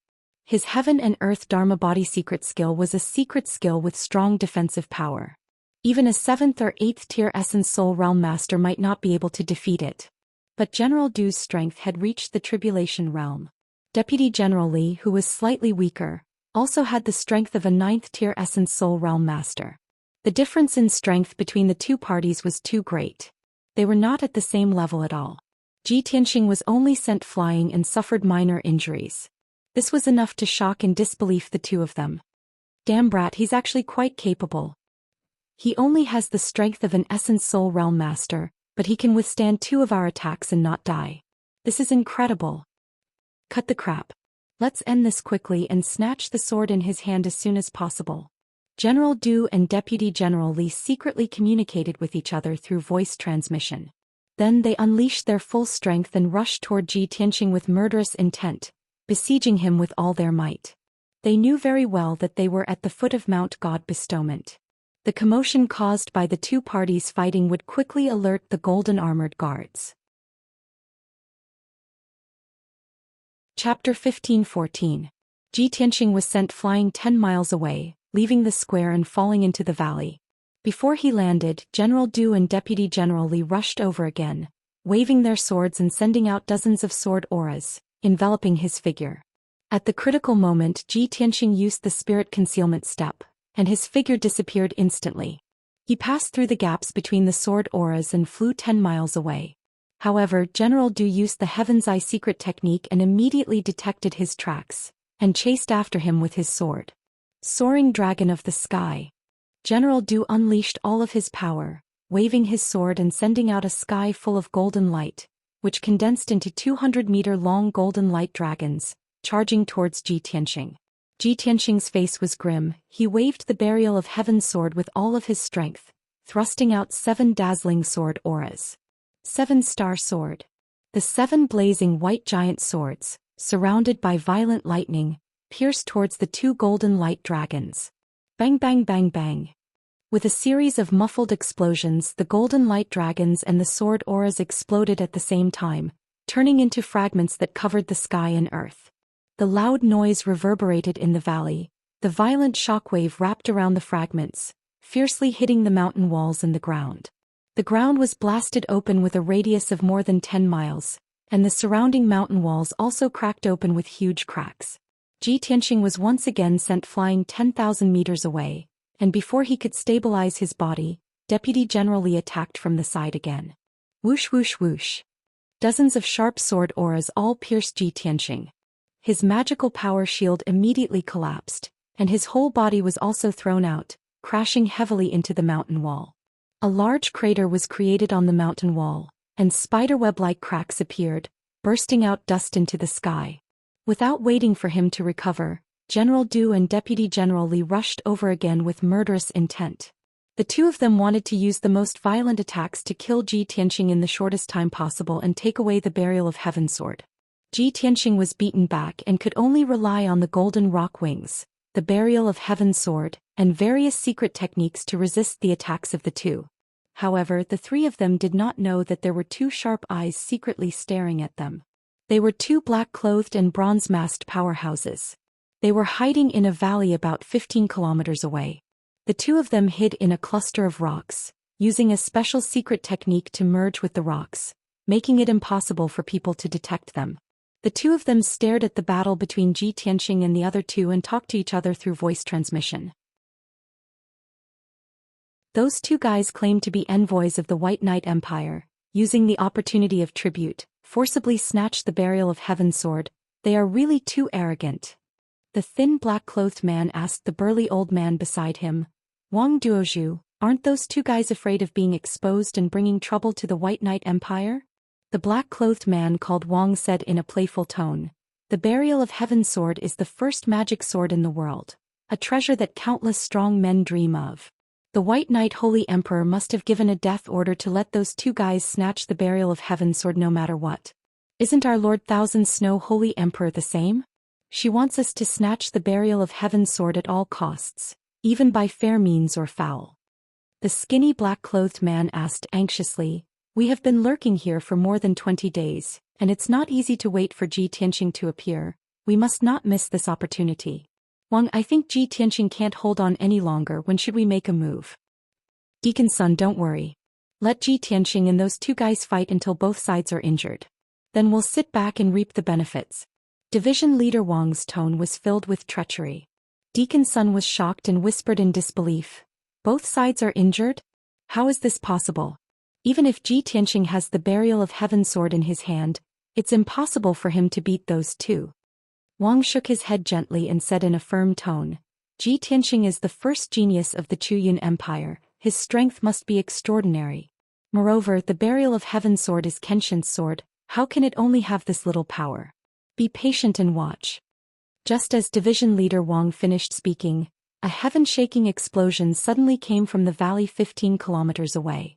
A giant golden sword over 10,000 feet tall suddenly appeared and slashed viciously at Deputy General Li with a terrifying might. Deputy General Li was sent flying by the giant sword on the spot, vomiting blood as he flew 10 miles away and smashed into the valley. The sudden change also startled General Du, and his face was full of disbelief. Actually, how is this possible? Ji Tianxing stood in the sky with ragged clothes and disheveled hair, casting a spell to control the primordial spirit golden sword that was thousands of feet high.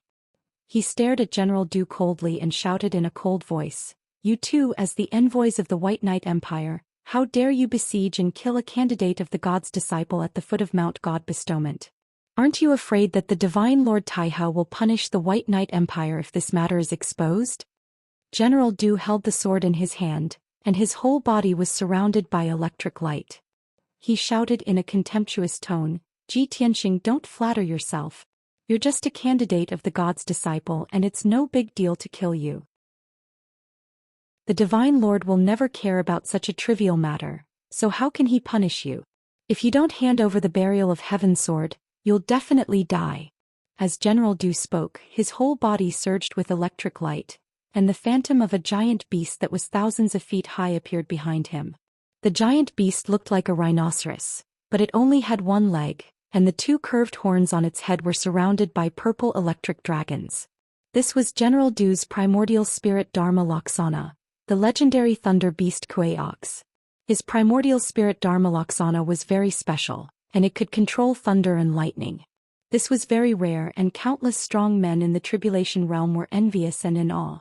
General Du made a Taoist gesture with both hands, and the giant phantom of the Kuei-ox immediately condensed a huge ball of electric light, which locked onto Ji Tianqing's primordial spirit Dharma Laksana. "Are you going to hand it over or not?" General Du shouted angrily with a murderous look. Ji Tianqing also activated the giant golden sword with all his strength, and tit for tat with General Du he shouted in a deep voice, "You're delusional. Then go to hell." General Du roared angrily. The giant phantom of the Kuei-ox immediately released the ball of electric light with a radius of thousands of feet, and fiercely bombarded Ji Tianqing. Boom! In an instant the giant ball of electric light bombarded Ji Tianqing's primordial spirit golden sword, and his figure was drowned. However, a scene that stunned General Du appeared. The power of thunder that he was proud of did not hurt Ji Tianqing. Instead, it burst into electric arcs all over the sky, and was quickly swallowed by the golden sword. After the dazzling purple light dissipated, Ji Tianqing's figure appeared, and he was unscathed. He stared at General Du coldly and said in a contemptuous tone, "Showing off your slight skill in front of an expert." The next moment he waved his hand and threw out the sword of burial of heaven, and shouted in a low voice, "Divine sword fusion." Suddenly, the dark and cold sword of burial of heaven expanded to thousands of feet in an instant, and merged with his primordial spirit golden sword.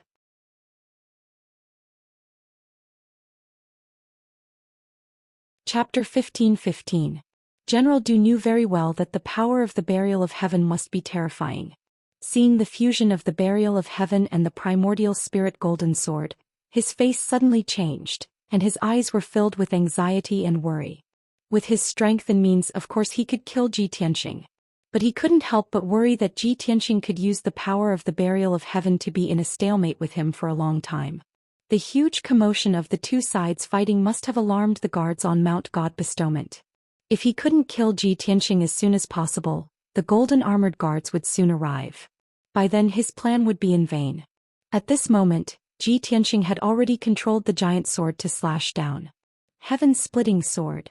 The giant golden sword, suffused with a hazy black shadow and purple electric light, erupted with a destructive power and instantly struck General Du. He had no chance to dodge at all, and could only activate the Kuei-ox phantom to block the giant sword. Boom! A loud noise that shook the sky exploded in the valley and spread for hundreds of miles. The giant Kuei-ox phantom was cut in half on the spot, and the purple light burst out, illuminating the entire valley. General Du also looked as if he had been struck by lightning. His face turned pale and blood spurted from his mouth and nose. His whole body was like a broken sack flying more than 10 miles away and smashing into the rock wall of Mount God Bestowment. The extremely hard dark brown rock wall was smashed into a pit with a radius of 10,000 feet, and dense cracks appeared around it. The sacred and majestic Mount God Bestowment also trembled a few times, making a dull rumbling sound. This sword was the most powerful sword that Ji Tianqing could unleash. Moreover, the fusion of the burial of heaven and the primordial spirit golden sword doubled the power of this sword. Because of this, General Du, who was at the first stage of the tribulation transcendence realm, was sent flying and seriously injured by this sword. The Kuei-ox phantom that was cut in half quickly disappeared and retracted into General Du's body.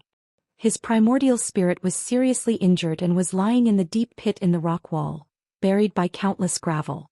Ji Tianqing cast a spell again and controlled the primordial spirit golden sword to slash at the deep pit, wanting to take the opportunity to kill General Du, but at this moment, Deputy General Li rushed out from the side with his injuries. "Little bastard, you're courting death." His eyes were about to burst with anger and he roared with murderous intent. He flew out of the deep pit to help General Du to block the sword. In the sky behind him, a 10,000-meter tall golden shadow appeared. It was a golden armored giant with 4 arms, each holding a saber, a spear, a sword, and a halberd. Under the control of Deputy General Li's body, the golden primordial spirit golden sword. Boom! With a thunderous explosion, the golden sword struck the golden armored giant. Immediately, the 4 arms of the golden armored giant were chopped off, turning into specks of golden light that dissipated into the sky. The golden sword Golden Giant was also cut in half and quickly retracted into Deputy General Li's body. Deputy General Li's primordial spirit was seriously injured. He spat out blood and flew back into the deep pit. His robe was ragged and his body was full of cracks. Blood gushed out and dyed him red. He struggled in the pile of gravel and was about to get up to rescue General Du at this moment. Ji Tianxing controlled the primordial spirit Golden Sword to slash down. Heaven-breaking sword. The giant sword released a golden light that covered the sky and the sun. It had the power to destroy everything and hit Deputy General Li hard. Bang! Deputy General Li was cut into pieces by the giant sword on the spot, and a large rain of blood splattered out. The huge deep pit was also broken and gravel splashed out everywhere. The violent and unparalleled power shook the entire God-Sealing mountain violently, and made a deafening muffled sound. Deputy General Li's body was destroyed, and only a severely injured primordial spirit was left. He didn't dare to stay any longer. Panicking, he burrowed into the ground and fled without a trace. General Du's primordial spirit was also seriously injured, but his body was not destroyed and his injuries were slightly lighter. He was also shocked by the terrifying power of the Burial of Heaven sword. His heart was filled with grief and anger and he roared in a hoarse voice, "It really is the Burial of Heaven sword. No wonder it has such a terrifying power. Ji Tianxing, you're lucky this time. You won't be so lucky next time." He let out an unwilling roar and hurriedly used the earth escape secret technique to drill into the rock wall and escape as fast as he could. Ji Tianxing's divine sense could detect the traces of General Du and Deputy General Li. He knew that they were escaping underground. But he didn't chase after them. With his strength and means, it was not enough to kill General Du and Deputy General Li. He could seriously injure them because of the power of the Burial of Heaven sword. If he rashly chased after them, he would have to leave the range of God-Sealing mountain. At that time he would encounter greater danger. At the same time, in a valley 15 kilometers away, two black-robed experts witnessed the scene with their own eyes. They were so shocked that their hearts were beating wildly, and their eyes were filled with horror. "It's unbelievable. Isn't Ji Tianxing only at the 5th firmament essence soul realm? How can he seriously injure those two fellows? They are experts at the 9th firmament essence soul realm and 1st firmament tribulation transcendence realm. Their primordial spirits were seriously injured." If he hadn't seen it with his own eyes, Manager Sun wouldn't have believed it even if he was beaten to death. This completely subverted his knowledge of the martial Tao. Division Master Wang was also shocked and his eyes shone brightly. However, he was already mentally prepared and could still maintain his calm. He said in a deep voice, "Don't be too surprised. The one who seriously injured them wasn't Ji Tianxing, but the Burial of Heaven sword. After all, that's Kenshin's sword. It's only natural that it could kill them instantly, much less injure them." Manager Sun was filled with fear as he hurriedly asked, "Division Master Wang, are we still going to snatch the sword? The Burial of Heaven sword is so powerful, and we are only at the 1st firmament tribulation transcendence realm. I'm afraid we won't be able to withstand the terrifying might of the Burial of Heaven sword." Division Master Wang frowned and pondered for a moment before saying in a deep voice, "Of course we have to. Now is the best time to snatch the sword. That Burial of Heaven sword is incomplete, so its power is definitely limited. Ji Tianxing must have exhausted all his dermic powers in order to repel those two fellows. Now is the time when he is at his weakest. However, the guards of Mount God-Sealing will be arriving soon. We have to snatch the Burial of Heaven sword within 30 seconds. As he spoke, Division Master Wang silently left the rubble and flew towards Ji Tianxing. Manager Sun hesitated for a moment before hurriedly following. At this moment, Ji Tianxing had just retrieved the golden sword and the Burial of Heaven sword and was about to fly into the sky and return to the peak of Mount God-Sealing. The white robe he was wearing had not only become rags, but it was also stained with dust and blood. His long hair was disheveled and his figure looked quite miserable and weak. In just 2 breaths, Division Master Wang and Manager Sun had crossed more than 30 miles and rushed behind him. Without any hesitation, the two instantly took out their weapons and magic treasures and launched an attack on Ji Tianxing. Division Master Wang held a treasured saber and slashed at Ji Tianxing's back with all his strength. Chapter 15-16. Division Leader Wang and Deacon Sun had both reached the first tier of the Tribulation Transcendence realm. Ji Tianxing was caught off guard by the sudden attack of the two. Division Leader Wang waved his saber and slashed out dozens of flaming blades, which shrouded Ji Tianxing's figure, preventing him from dodging. Deacon Sun's bronze crossbow was a supreme-grade Essence Soul Realm Dharma treasure. It was extremely powerful.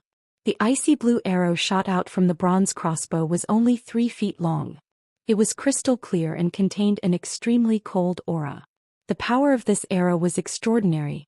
It was enough to penetrate the Dharma body of a 9th-level Essence Soul Realm expert and destroy his Essence Soul Dharma idol. The most important thing was that the tiny arrows were not conspicuous in the sky full of flames. They were very well hidden. Ji Tianxing was about to use his sword to block the slash of the saber radiance when the icy blue arrow shot in front of him and was about to pierce his heart. At this critical moment he suddenly felt a cold aura invading his body. It was as if his entire body was about to freeze. He reacted almost instinctively and immediately spread his golden wings to protect himself. Flying. The golden rock's wings had just closed when the icy blue arrow pierced the golden wings. There was a crisp sound of metal clashing. The icy blue arrow instantly shattered into hundreds of ice shards. The golden rock's wings also trembled violently and flashed with a dark golden light. Immediately after, more than a dozen powerful flaming blades struck the pair of golden wings.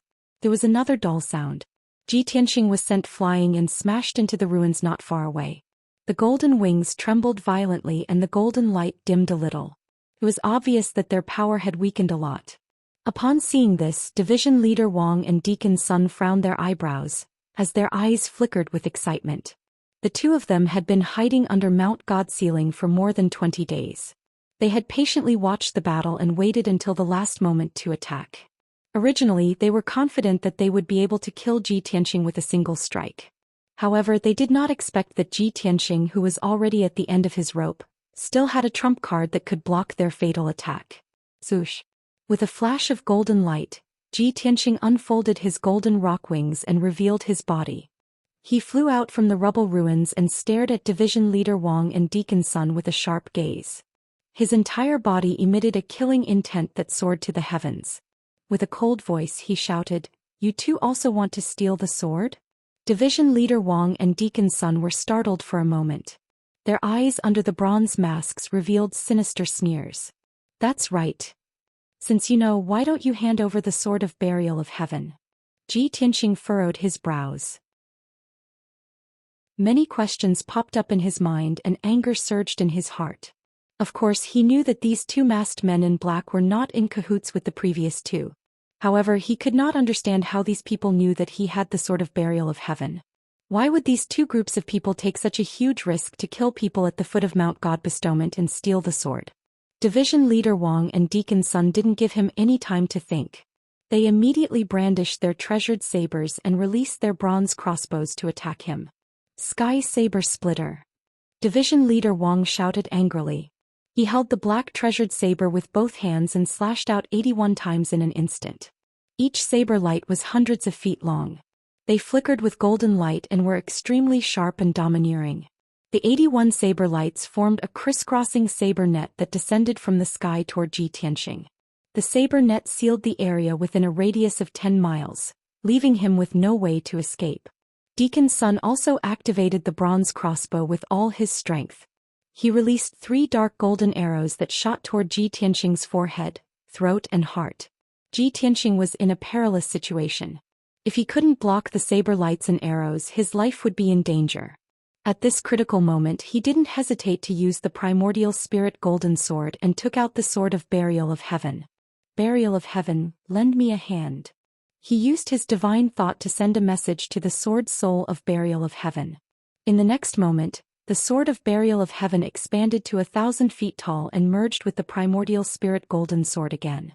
Then his body emitted a golden light that shot into the sky. His body turned into a dazzling brilliance and merged with the primordial spirit golden sword. The primordial spirit golden sword was formed by the fusion of the primordial spirit, the Sword of Burial of Heaven and Ji Tianxing. Its power had reached its peak. White Tiger Sacred Sword. Following a roar that sounded like a tiger's roar, A 1,000-feet-long golden sword released a huge white tiger shadow that slashed toward Division Leader Wang and Deacon Sunday. This was one of Kenshin's sword arts, the Four Spiritual Sacred Sword. Back then Ji Tianxing was only at the Yuandan realm and he could use this sword technique. However, this secret skill was a sacred sword art that Kenshin had created himself. Only a martial sage would be able to unleash the full power of the sword skill. Now Ji Tianxing was stronger and had a deeper understanding of the sword arts. The power of the white tiger sacred sword was even more terrifying. Kaboom! The huge net formed by the 81 rays of saber radiance was instantly shattered by the white tiger sacred sword and scattered in all directions. The 3 arrows that were shot toward them were also shattered on the spot by the white tiger sacred sword. Division Leader Wang and Deacon Sun's attacks were actually so weak under the white tiger sacred sword.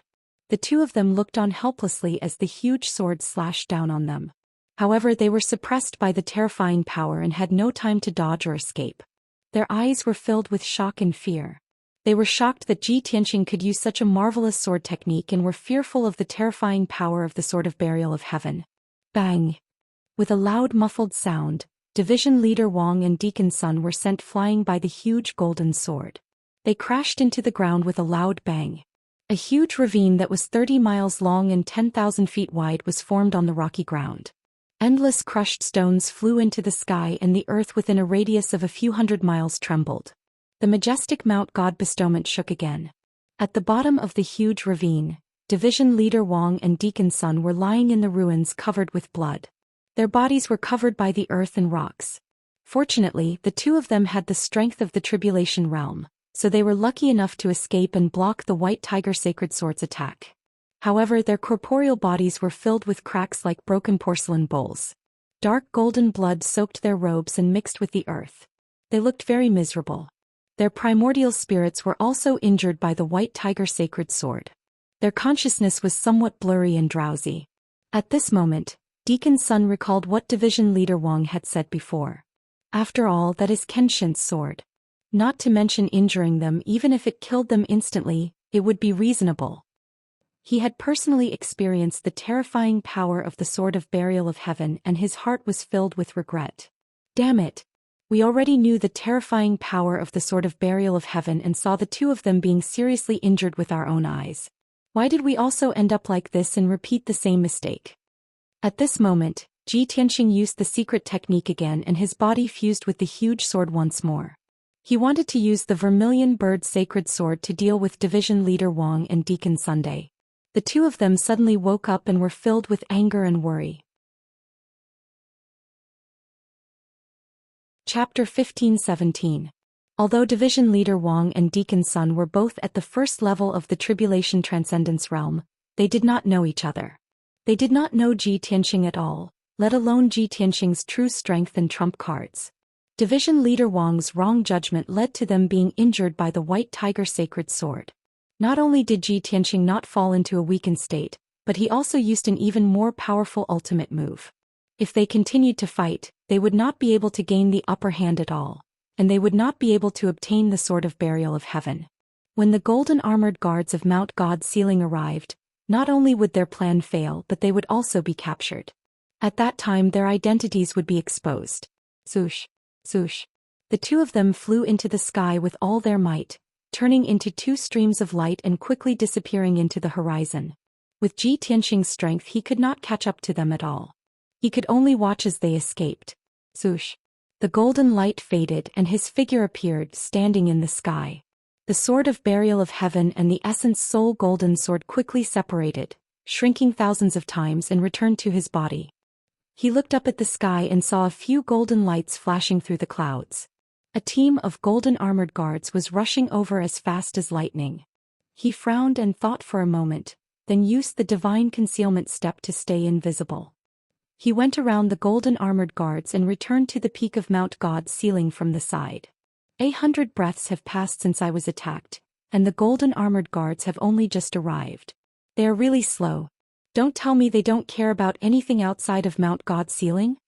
Ji Tianxing hid in the clouds and looked down at the golden armored guards, thinking silently.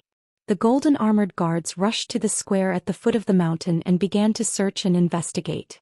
However, the valley and flat land within 100 miles had become ruins full of holes and cracks. Even the walls of Mount God Bestowment were left with 2 huge craters and spiderweb-like cracks. Other than that, there were no other clues.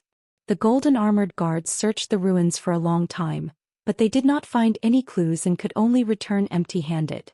Seeing this, Ji Tianxing quietly returned to the peak of Mount God's ceiling and entered the clear sky pagoda. Soon he returned to the divine book pavilion. As usual, the second guardian was sitting in the corner of the hall, curled up in an armchair in the dark. Ji Tianxing walked in front of her and calmly reported, "Second Protector, I have brought back the books from the White Knight Empire." The second guardian was curled up in his loose black robe.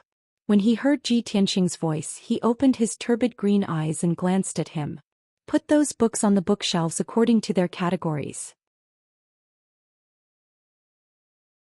she ordered slowly, then closed her eyes and continued to nap. Ji Tianxing's white robe was tattered, his hair was messy, and his body was stained with dust and blood. However, she acted as if she did not see it. She did not react at all, nor did she open her mouth to ask. Ji Tianxing glanced at her expressionlessly and turned to walk to the bookshelf not far away.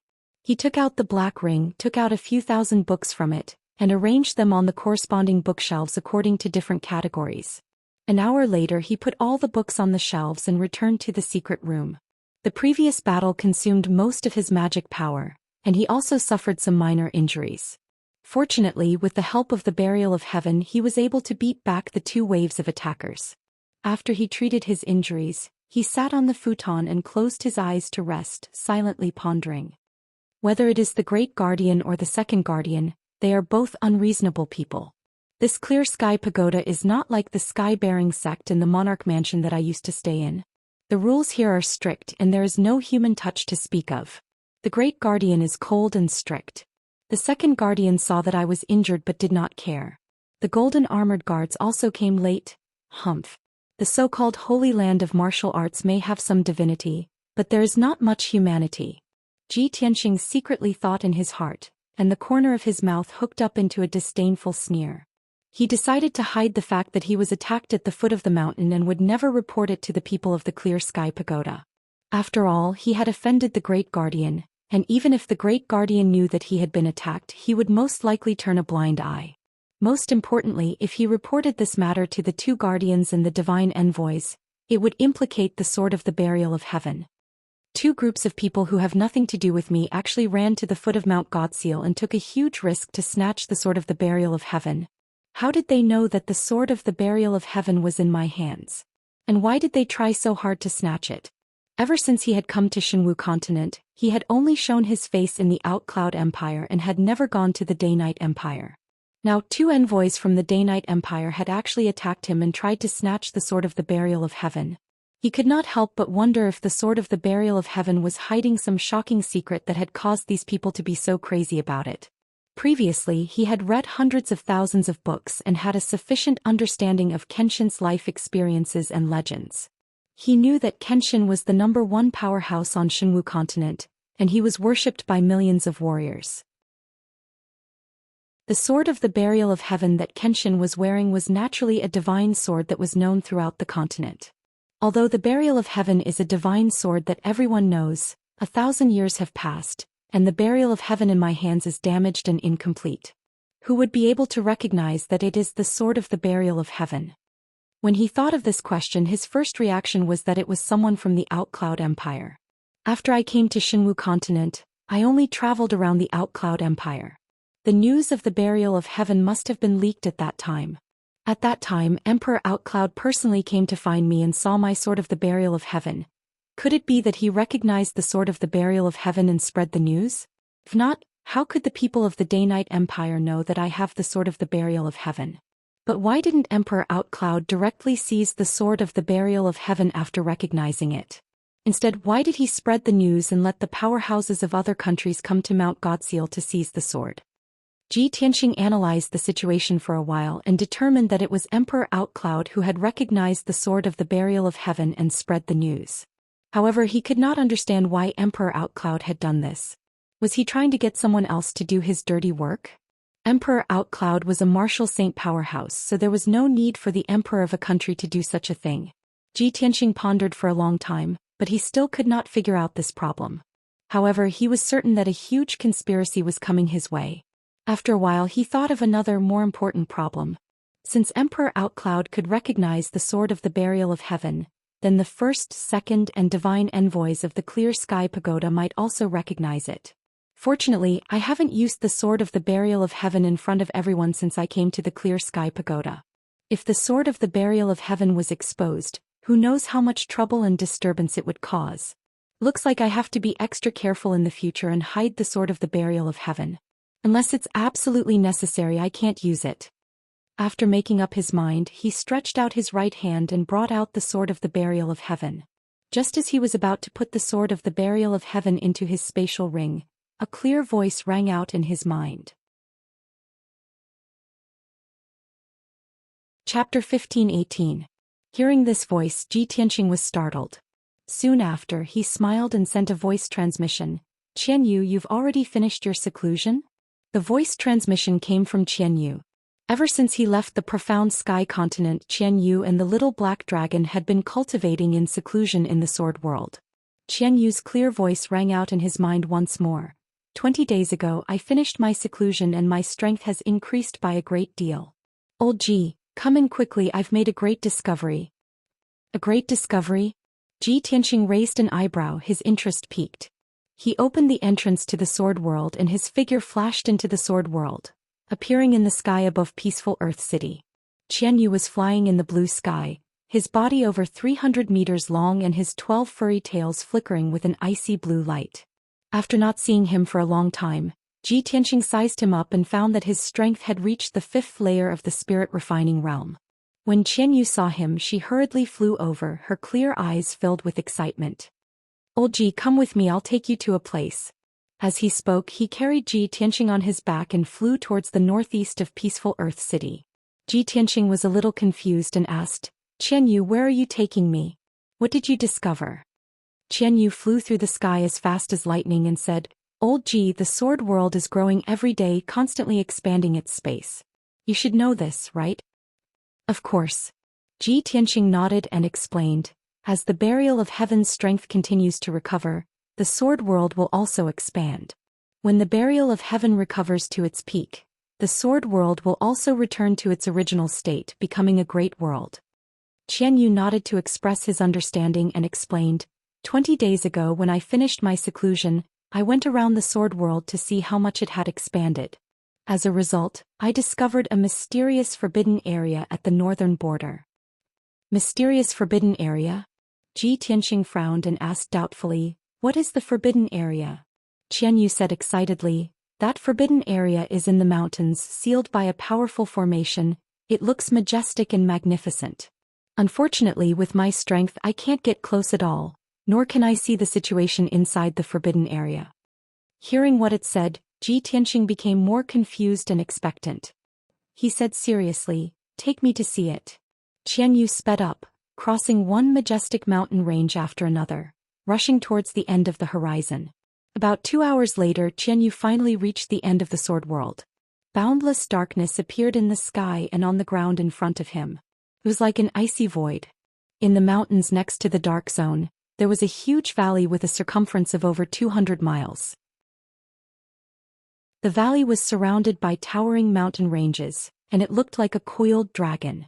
In the flat valley, there was a huge light shield with a circumference of 100 miles.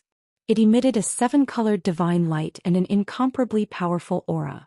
Ji Tianxing and Qian Yu came to the top of the valley. They stopped 1,000 feet in the air and looked down at the entire valley. The 7-colored light shield with a circumference of 100 miles was shining with a dazzling brilliance. The light shield was very thick and was not transparent. The situation inside was faintly discernible, making it difficult to see clearly. Invisible shockwaves were emitted from the 7-colored light shield and spread in all directions. Ji Tianxing observed for a moment and saw that this was an incomparably powerful divine-level formation. Perhaps only martial gods could activate it. The invisible shockwaves were just the natural fluctuations of divine power when the divine-level formation was in operation. But to Qian Yu, this power of the shockwaves was terrifying enough. It stopped 1,000 feet in the air, desperately resisting the shockwaves, but it seemed to be very difficult. Every time the shockwaves swept past, its huge body would tremble and burst out with an icy blue brilliance. It would consume a large amount of magic power to stay here for even a breath of time. Ji Tianxing saw that it was very uncomfortable and asked it to retreat far away. Then he descended from the sky near the seven-colored light shield and observed it closely. Strangely, the powerful shockwaves from the divine level formation automatically swept past him and did not cause any impact or pressure on him. He observed carefully around the seven-colored light shield and was not affected in the slightest. After a quarter of an hour, he circled around the divine level formation and finally saw the situation inside the light shield. The ground within a radius of 100 miles was paved with huge black stones, making it look like an enormous altar. At the top of the altar, there was a huge black stone tablet that was 1,000 meters tall. There seemed to be words carved on the black stone tablet, but he could not see them clearly. He could only sense that the black stone tablet seemed to be similar to the sky sword stele and the 18 tombstones in the Kenshin tomb. An ancient divine tier formation protecting a huge altar and a mysterious stone tablet? Why would these things appear in the sword world? What secrets are hidden in the altar and the stone tablet? With doubts in his heart, Ji Tianxing used his divine sense to send a message to Burial of Heaven. Buried Heaven, I've discovered a god-level formation in the sword world. There's a black altar and a gigantic stone tablet in it. Do you know what this grand formation, altar, and stele are? Burial of Heaven seemed to ponder for a while before replying in a solemn tone. Look carefully at the altar and stone tablet. What do you think they look like? Ji Tianxing stared at the huge altar and stone tablet in the light shield. After a few careful glances, he suddenly frowned. Why do this altar and stone tablet look like a tomb? That's right, Burial of Heaven said in a low voice. That is a tomb, a Kenshin tomb. Ji Tianxing's brows immediately knit together. With a strange expression he asked, Burial of Heaven, that can't be right, right? Isn't the real Kenshin tomb inside my body? Burial of Heaven said in a solemn and respectful voice. There is something I didn't tell you. There are actually two real Kenshin tombs, the Yin and Yang tombs. Before Kenshin fell, he used up all of his divine power to construct them. They contain heaven-shaking mysteries and peerless treasures. The Kenshin tomb inside your body is the Yin tomb. It contains Kenshin's sword arts and legacies.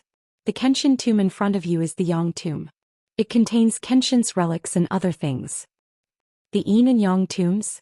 So that's how it is. Ji Tianxing immediately understood. He stared at the Yang tomb with shining eyes and thought to himself.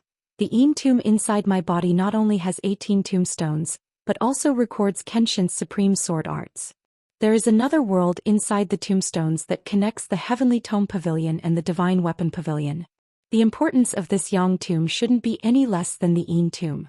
I wonder what treasures are stored inside. Chapter 15:19. Ji Tianxing stared at the Yang tomb within the rainbow barrier, his heart filled with anticipation. Burial of Heaven, how can I enter the Yang tomb? Burial of Heaven said calmly. The formation protecting the Yang tomb is a great divine formation. Kenshin personally set it up and incorporated his formation Dao techniques. You can find the method to open it in the Heavenly Sutra Pavilion. Once you reach the martial god realm, you should be able to do so. What? I need to reach the martial god realm to open it? Ji Tianxing immediately frowned. It'll be at least a few decades before I reach the martial god realm. Burial of Heaven, is there any way to open the divine formation ahead of time? Burial of Heaven said indifferently, yes, I can help you open the divine formation. After a pause it added, but not now. My body hasn't recovered and my strength hasn't recovered, so there's no way I can open the divine formation. Unless you can help me repair the sword and restore my strength to around 70%. Ji Tianxing thought for a moment and nodded. In comparison, repairing Burial of Heaven's sword should be easier than reaching the martial god realm. I can consider this method. But where can I find the materials to repair the divine sword? Burial of Heaven said solemnly. I'll naturally tell you what materials are needed in the future. Everything about Kenshin is buried in the Yin-Yang tombs. If you can combine the tombs one day, you'll be able to discover the earth-shattering treasures that Kenshin left behind. Ji Tianxing's eyes flashed with a shrewd light. He hurriedly asked, what earth-shattering treasures? Burial of Heaven said with some disdain. It's a top secret that can shock the world and shake the 9 heavens. Then what is it? Ji Tianxing's interest was piqued and he grew increasingly curious. Burial of Heaven said gravely, with your current strength and situation, it's best if you don't know. You'll naturally understand once you open the divine formation and enter the Yang tomb. This answer from the Burial of Heaven made Ji Tianxing feel rather helpless. He could only suppress his curiosity and anticipation as he turned around and left the valley. Qianyu was waiting outside the valley. When he saw Ji Yunshu come back, he quickly greeted him and asked, "Old Ji, how was it? Did you find any clues?" "We'll talk about it when we get back." Ji Tianxing flew onto its back and ordered it to return to the peaceful soil city. An hour later he brought Qianyu back to the peaceful soil city and used a secret sound transmission technique to summon the Golden Mountain King. After a short conversation, Ji Tianxing realized that the Jinshan King did not know about the 7-colored array. Therefore he warned the Jinshan King, "The Great Formation in the valley is a powerful divine grade formation. It is extraordinarily powerful. Don't let anyone get close to it to avoid being accidentally injured." The Jinshan King cupped his hands, indicating that he would do as he was told. Ji Tianxing then turned to Qianyu and said, "Qianyu, you don't have to go there anymore. It's too dangerous." Qianyu naturally nodded in agreement. Soon after, Ji Tianxing left the peaceful soil city and flew to the mountains in the west to visit the Little Black Dragon. According to Qianyu, the Little Black Dragon found a miraculous pool in the depths of the mountains in the west. There seemed to be a spring in the pool that gushed out spiritual water, making the entire pool seem like a paradise. Ever since the Little Black Dragon discovered the pool, it had been coiled up in the pool, unwilling to leave. It had been cultivating in the pool the entire time. Ji Tianxing was curious and wanted to see it for himself. The sword world continued to expand and many wondrous things appeared. This small world was no longer monotonous and became colorful. He was looking forward to the future. When the Burial of Heaven recovered its strength, the sword world would expand into a complete large world. At that time there would be even more wondrous things, right? An hour later he flew to the depths of the mountains in the west. When he was still a few hundred miles away, he saw a 5-colored auspicious cloud in the sky in front of him. This auspicious cloud was over 100 miles in radius and was suspended between several towering mountains. It did not dissipate even when the wind blew. The 5-colored auspicious cloud was formed from the dense spiritual energy of heaven and earth. It constantly condensed drops of 5-colored spiritual liquid that sprinkled down like rain. Below the auspicious cloud was a lake that was several dozen miles in radius and was surrounded by towering mountains. Looking down from the sky, this lake was like a mirror. There were many clouds floating above the lake, creating a scene of rosy clouds. Upon closer inspection, one would discover that the lake water was faintly 7-colored and contained dense spiritual energy of heaven and earth. Ji Tianxing flew to the air above the lake. He looked around and saw some clues. 5 mountain ranges intersected here, forming a deep valley in the middle. After it was filled with water, it turned into a lake. There are 5 tall mountains around the lake, occupying the positions of the 5 elements and forming a natural 5 elements array. This is where the spiritual energy of the 5 elements gathers and is a natural land of spirit veins. No wonder there is a spirit spring here. The Little Black Dragon is really lucky to be able to find this natural spirit vein and gather the spiritual energy of the 5 elements in a radius of several 100,000 miles to help it cultivate and become stronger. He muttered to himself, a gratified smile appearing on his face. The surrounding mountains were protected by the 5 peaks. The lake water was as calm as a mirror and clouds slowly flowed in the air. There were also 5-colored auspicious clouds in the sky that constantly sprinkled spiritual rain. It was truly a peaceful land of treasures, like a paradise. Ji Tianxing observed for a while before calling out to the calm lake, "Little Black Dragon, come out and meet me." As his voice fell, the originally calm center of the lake gradually rippled and rippled, spreading out in all directions. In a few short breaths, the lake water in a radius of 10 miles seemed to be boiling as huge waves surged. Then a huge black shadow emerged from the water and broke through the water surface with a splash, flying into the sky. Roar! A resounding and majestic dragon roar resounded, echoing between the mountains. A 10-mile-long black dragon with a cold and majestic aura appeared in the air above the lake. It was the little black dragon. Now not only was its body 10 miles long and majestic to the extreme, the dragon's scales all over its body shone with a dazzling cold light. To ordinary people, this water surface with a radius of dozens of miles could be called a large lake. However, compared to the huge body of the black dragon, this water surface could only be called a pool. Whoosh! The black dragon flew across the sky like lightning and quickly arrived in front of Ji Tianxing. It nodded slightly and said in a low muffled voice, "Old Ji, how did you find this place?" Ji Tianxing stepped onto the dragon's back and sized it up as he said, "I heard from Qianyue that you found a treasured land, so I came to see for myself. I didn't expect your strength to have improved so much in just 2 months."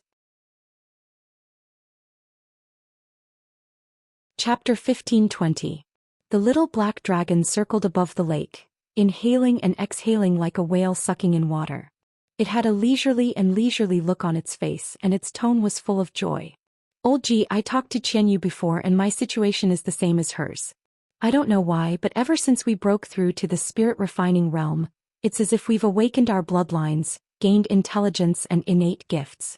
Our cultivation speed has increased by leaps and bounds. Before, we thought that it was the sacred phoenix heart's powerful effects that brought about such changes. But now, I feel that it's not just the sacred phoenix heart's effects. There might be other reasons as well." After listening to the little black dragon's words, Ji Tianxing smiled and explained, "You are not a flood dragon from the East Sea but a true divine dragon. Qianyu has an extraordinary background as well, and she is a sky fox. Both of you are divine beasts and your future achievements are limitless. You will definitely reach the deity realm. Only after reaching the spirit refining realm did you awaken your divine beast bloodlines and innate gifts. That is the beginning of your growth. Don't worry too much about this matter. Just focus on your cultivation.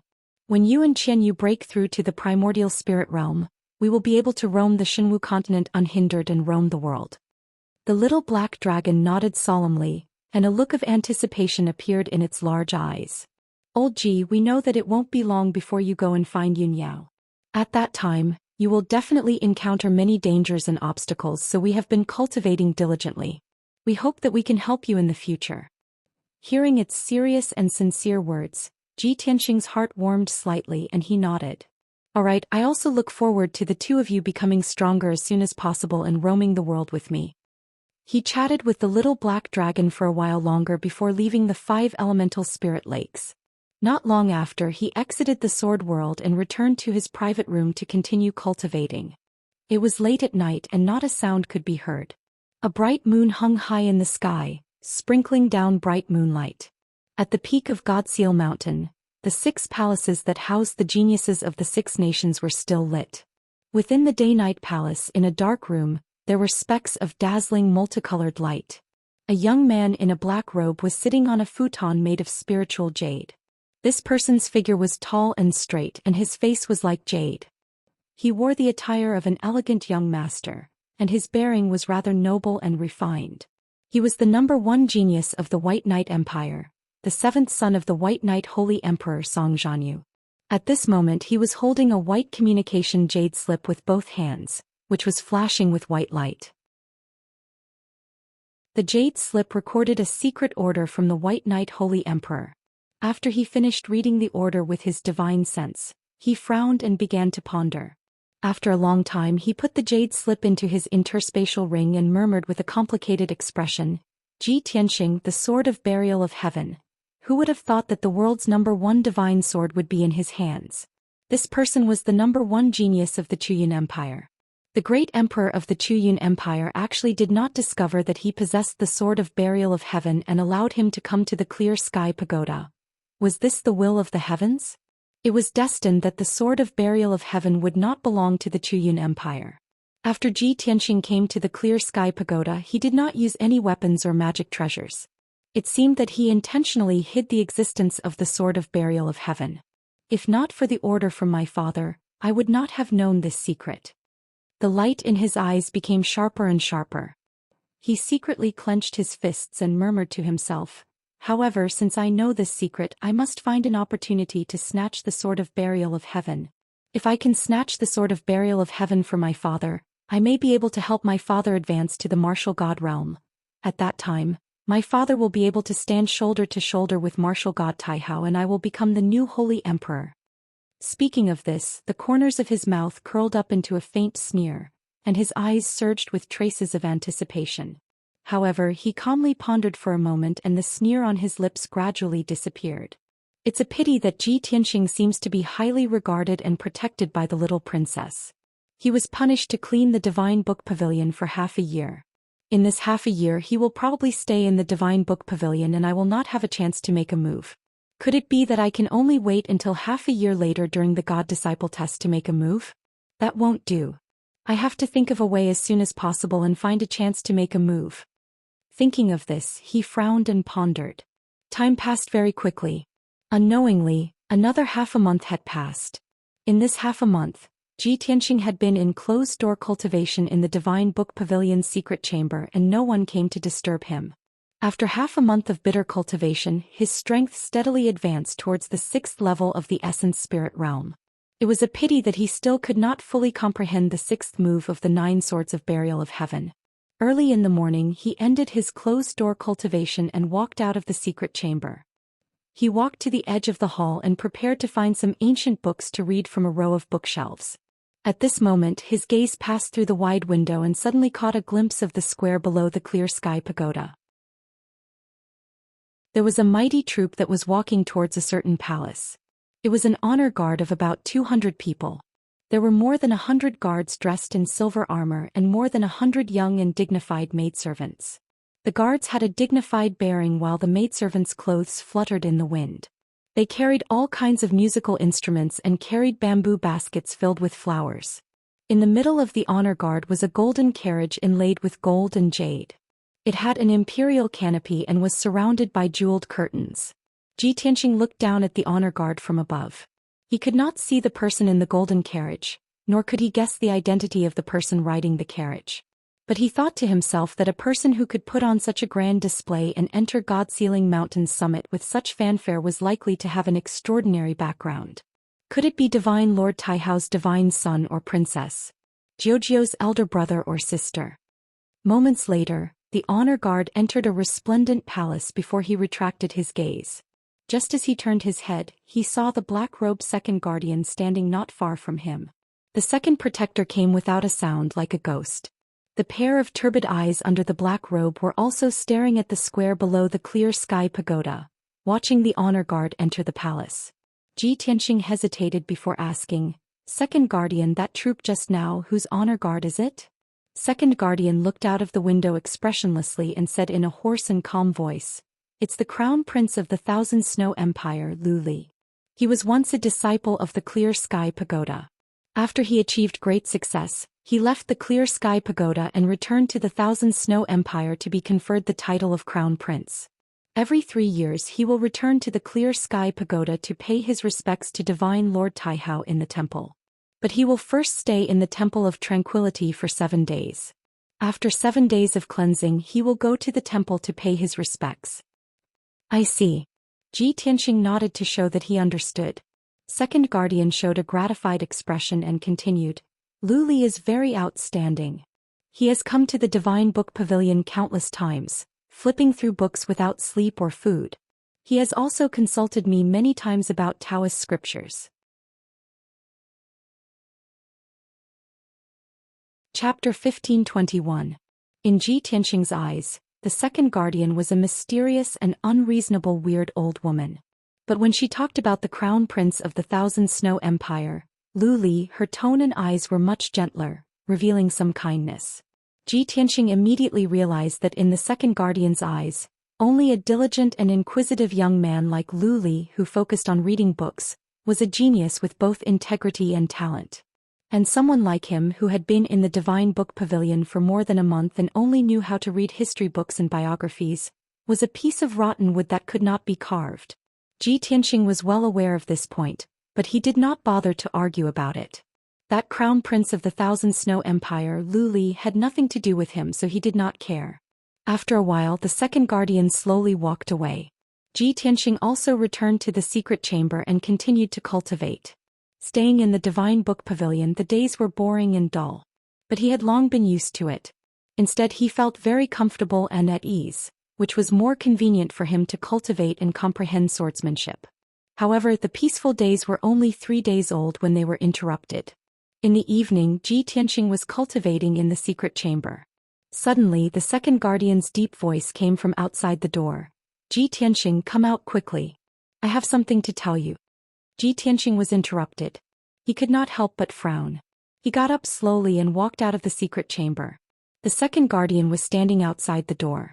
Seeing him come out, the second guardian said expressionlessly, for the next few days, you don't have to stay in the Divine Book Pavilion. Go to the Hall of Tranquility and wait for orders.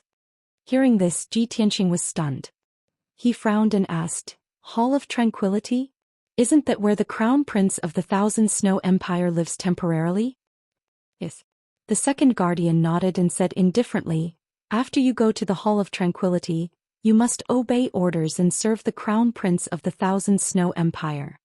Let me serve Lu Li? Ji Tianxing frowned. He stared at the second guardian and asked, Second guardian, is this your arrangement? Ever since Lu Li's procession of honor arrived at the Mountain of Investiture, he had been staying in the Clear Heaven Pagoda.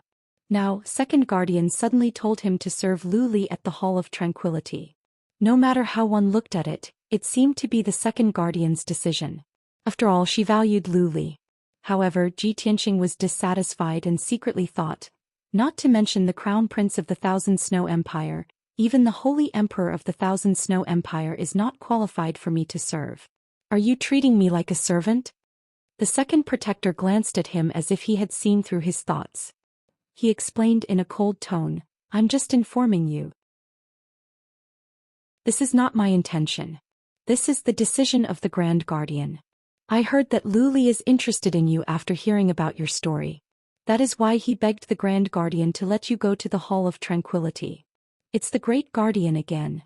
This thought flashed through Ji Tianxing's mind. He wondered to himself, this Lu Li, I don't think he is just curious about me. He must have some other purpose. While Lu Li was thinking, the second guardian had turned around and left. He said in a dignified voice, You are now a criminal. Don't even think about disobeying the orders of the Grand Guardian. Otherwise you will be punished even more. Go to the Hall of Tranquility now. If you are smart enough and can make Lu Li happy, maybe he can put in a good word for you in front of the Grand Guardian. With that said, the second guardian disappeared into the darkness and left quietly. Ji Tianxing curled his lips and sneered to himself, he is just a crown prince of an empire. How arrogant he is. I'd like to see what medicine is hidden in this guy's gourd and what he wants to do. Then he left the Divine Book Pavilion and walked out of the Clear Heaven Pagoda. The sky was getting dark. Night was about to fall. The entire peak of the Mountain of Investiture was shrouded in darkness. Many of the palaces were lit with lights. It was very quiet. Only the Hall of Tranquility was not only brightly lit, but there were also more than 200 people living in the palace. The sound of people and music could be heard constantly. Ji Tianxing walked across the square unhurriedly and walked to the gate of the Hall of Tranquility. Besides several golden-armored imperial bodyguards guarding the gate of the palace, there was also a middle-aged man wearing a blue robe and a crown on his head. This person's attire was like a steward of the palace. He also looked like a deacon who was in charge of internal affairs.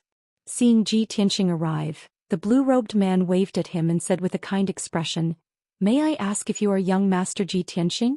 Ji Tianxing saw that his attitude was somewhat respectful. He couldn't help but be puzzled. He raised his eyebrows and asked, You are? The blue-robed man smiled and cupped his hands in greeting, saying, Greetings, young Master Ji. My surname is Fong. I am Crown Prince Xianxia's supervisor of internal affairs. I followed His Highness to the Mountain of Investiture to manage internal affairs for His Highness. Ji Tianxing nodded at him as a greeting. Supervisor Fong was quite astute. He could see that Ji Tianxing's personality was cold and he didn't want to talk too much. He hurriedly extended his hand and made a gesture of invitation. Young Master Ji, this is not the place to talk. Please follow me into the palace to see His Highness the Crown Prince. Ji Tianxing glanced at him and didn't say anything. He silently followed behind him and entered the Hall of Tranquility. Not long after, the two of them entered the magnificent guest hall. A handsome young man in an embroidered robe and a golden crown of dragon and phoenix sat on the large jade chair at the head of the table. This person was tall and handsome. His temperament was elegant and he didn't lose his masculinity. He was really a handsome young master of a noble family. He was sitting on the chair and holding an ancient scroll. He was engrossed in reading. There was a thoughtful expression between his eyebrows. Two young and beautiful maids dressed in long thin dresses were nestled by his feet, gently massaging his legs. Seeing this scene, Ji Tianxing guessed that this person must be the crown prince of the Thousand Snow Empire, Lu Li. Sure enough, Supervisor Fong walked in front of Lu Li and bowed. He reported, "Your Highness the Crown Prince, young Master Ji has been invited." Lu Li quickly raised his head and put down the ancient scroll in his hand. He looked at Ji Tianxing with a face full of joy. The two guards were very tactful. After bowing to him, they silently took their leave. Lu Li stood up and walked towards Ji Tianxing. With a smile on his face, he cupped his hands and said, "This must be young Master Ji Tianxing, right? I am Lu Li. I have been looking forward to meeting young Master Ji for a long time." Although Ji Tianxing saw that Lu Li was so polite, he guessed that this person must have other intentions. However, as the saying goes, one doesn't slap a smiling face. Since the other party was so polite, he nodded calmly and greeted him.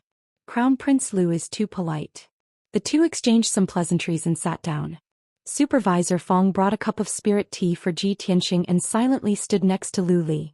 Ji Tianxing didn't beat around the bush with Lu Li. He asked directly, "Crown Prince Lu, I don't know you and we have nothing to do with each other." Chapter 1522. Hearing Ji Tianxing's words, Lu Li was stunned. He put on a self-mocking smile and hurried to explain, "Young Master Ji, you misunderstood. You are the #1 genius of the Chuyan Empire. How dare I let you serve me? I just heard about what happened a month ago. I am very curious about young Master Ji. That is why I asked the Chief Guardian to give an order to invite you to the Hall of Tranquility." Lu Li was the crown prince of the Empire of Thousand Snow. Even if he had a noble status, it was only for the people of the Empire of Thousand Snow. Ji Tianxing was the #1 genius of the Chuyan Empire. There was no need to be polite to him. Even if Lu Li had reached the Tribulation Realm, it was nothing. All the candidates who were qualified to enter the Tower of Haotian could reach the Tribulation Realm in the future. Therefore, Lu Li's words were reasonable. Ji Tianxing didn't ask any more questions. He nodded to show that he understood. He knew that Lu Li wouldn't come to him for no reason. Lu Li would tell him his intentions. He didn't need to say anything. He just needed to wait and see. As expected, Lu Li put away his smile and put on a solemn expression. He looked at Ji Tianxing with glowing eyes and said in a low voice, "Young Master Ji, about the matter of worshipping the Immortal Lord, I have understood the cause and effect. I have thought about it for a long time and I have checked many ancient books and documents. I can conclude that it must be a misunderstanding. Most likely, young Master Ji's talent in martial arts is outstanding. Under special circumstances, you caused such a great change in heaven and earth. It is a pity that this is related to the mysteries of heaven and the great Tao. Ordinary people can't understand it." Lu Li's words were obviously meant to please Ji Tianxing, but he expressed it in a subtle way. It wasn't disgusting and it also showed his profound knowledge and steadiness. If it were an average genius with resentment in his heart, he would feel the same way after hearing Lu Li's words. He might even regard Lu Li as a confidant. However, the person Lu Li met was Ji Tianxing, a very special guy. He glanced at Lu Li and said with a faint smile, "So, Prince Lu also thinks that the Chief Guardian is ignorant and doesn't understand the mysteries of heaven?" Lu Li's expression changed. He quickly waved his hand and said, "Young Master Ji, you misunderstood again. I didn't mean that." On God Bestowment Mountain, he actually dared to speak ill of the Great Protector. Wasn't that courting death? Ji Tianxing had no scruples. He stared at him playfully and asked, "What do you mean?" Lu Li also felt that Ji Tianxing was not easy to deal with. He frowned. He pondered for a moment before continuing, "What I mean is, young Master Ji, as the #1 genius of the Chuyan Empire with outstanding talent, you should have limitless glory. However, a misunderstanding caused his reputation to be tarnished, and he was even punished to clean the Divine Book Pavilion. It was truly a pity. The candidates of the God's disciple from different countries were called young geniuses. but they did not have the corresponding foresight and insight. They even gloated and laughed at Ji Hao behind his back. When this monarch found out about this matter, his heart was also quite unhappy. I feel that young Master Ji is not worth it. His words could not only provoke Ji Tianxing's anger, but also let Ji Tianxing have a sense of approval. It could be said that he had won the hearts of the people. However, Ji Tianxing still looked calm and indifferent. He slowly drank his tea and said, "I am an eagle that soars to the 9 heavens. Why would I care about the criticism of a sparrow?" Lu Li's body trembled. A strange light flashed through his eyes. He sneered in his heart, "What an arrogant kid. He really has no sense of shame." However, on the surface he put on a look of admiration and said sympathetically, "Young Master Ji, you are wise. You are absolutely right. This is the state of mind of a peerless genius." Then, as an experienced person, he took the initiative to introduce the situation of God Bestowment Mountain to Ji Tianxing, as well as the God's Disciple Examination and Cultivation. After all, he had cultivated at God Bestowment Mountain for more than 100 years. He only left God Bestowment Mountain to return to the Thousand Snow Empire after he reached the 3rd level of the Tribulation Realm. Ji Tianxing listened in silence. He learned many secrets from Lu Li and had a deeper understanding of God's disciples and the Haotian Pagoda. Unknowingly, 2 hours had passed. Most of the time it was Lu Li who was talking and Ji Tianxing who was listening. However, on the surface the conversation between the two seemed to be pleasant and harmonious. Lu Li saw that the time was right. He confided in Ji Tianxing and told him his true intentions. "Young Master Ji, I believe you also understand that God Bestowment Mountain is just a holy land for martial arts. It is a place for God's disciples to communicate and cultivate. Most of the God's disciples will leave God Bestowment Mountain in the future and find their own way out. Only a few of the top God's disciples may be favored by the God and promoted to the God's kingdom in the 9 heavens. They will be given a more honorable status. However, only 1 or 2 of these lucky ones will appear in hundreds of years. The chances are very slim. I am afraid that your current situation is not good. Not only will it be difficult for you to be valued, but you may also be ostracized and oppressed. Young Master Ji, with your talent in martial arts, you don't have to be bullied like this. You are not someone with your temperament and temperament." Hearing this, Ji Tianxing knew that Lu Li was going to get to the point. He looked at Lu Li calmly, raised his eyebrows and asked, "What do you mean?" Lu Li said solemnly, "Like my father, I value talents the most. I don't want pearls to be covered in dust. Therefore, every few years, I will come to God Bestowment Mountain to pay my respects. I want to help some unaccomplished talents and let them regain their glory. In the future, I will inherit the position of the Holy Emperor of Thousand Snow. I must have talents that I can trust and put in important positions. Young Master Ji, to be honest, I feel like you are an old friend at first sight. I admire you. With great sincerity, I invite you to join the Empire of Thousand Snow. As long as you agree, we will call each other brothers. I will definitely treat you as my most trusted brother." Ji Tianxing raised his eyebrows. He didn't say anything, but he was laughing in his heart. So this guy wants to rope me in. He has other plans. Seeing that Ji Tianxing didn't say anything, Lu Li thought that Ji Tianxing was hesitating. Lu Li continued, "Young Master Ji, as long as you are willing to follow me, I will not treat you badly. I will give you the best treatment and cultivation resources. I will make you the most dazzling, powerful warrior of the Empire of Thousand Snow." Ji Tianxing raised his eyebrows and said in a playful tone, "Speaking of which, I remember. The number 1 genius of the Empire of Thousand Snow, Zhang Ningxue, is more talented and powerful than me. Prince Lu, why don't you try your best to cultivate her? Why are you wasting time on me?" Speaking of Zhang Ningxue, Lu Li was stunned for a moment. Then he put on a playful smile. "Oh, young Master Ji, you have noticed Zhang Ningxue for a long time? What do you think of Zhang Ningxue?" Ji Tianxing said calmly, "She's beautiful, gentle and talented in martial arts. Of course, she's a 1 in a million beauty."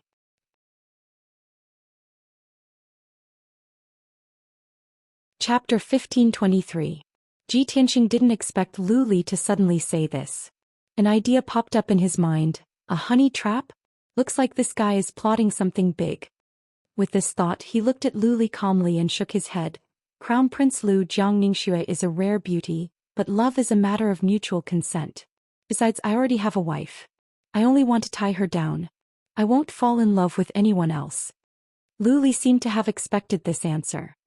He waved his hand with a smile and said, Young Master Ji, you are wrong. Which man doesn't have 3 wives and 4 concubines? Even the wealthy families in the mortal world have groups of wives and concubines. A proud son of the heavens like you should have countless beauties to match your talent and reputation. As for Jiang Ningxue, you can rest assured. With me as the matchmaker, Jiang Ningxue won't dare to disobey. Besides, young Master Ji is so handsome and talented. Many girls have fallen in love with you. Maybe Jiang Ningxue has some feelings for you? Ji Tianxing just smiled and didn't say anything. Seeing this, Lu Li continued to persuade, Young Master Ji, even if you already have a wife, Jiang Ningxue can be your concubine. As long as you nod, I will immediately summon Jiang Ningxue to see you and create an opportunity for you two. You two are a perfect match. You are both extraordinary geniuses. If you two can become Taoist companions, it will be a good story. Ji Tianxing waved his hand and said seriously, I appreciate Crown Prince Lu's kindness, but I have made up my mind. There is no need to mention this again. Seeing that he refused firmly, Lu Li didn't feel embarrassed. He nodded with a smile and said, In that case, let nature take its course. I think highly of you, so I am a bit impatient.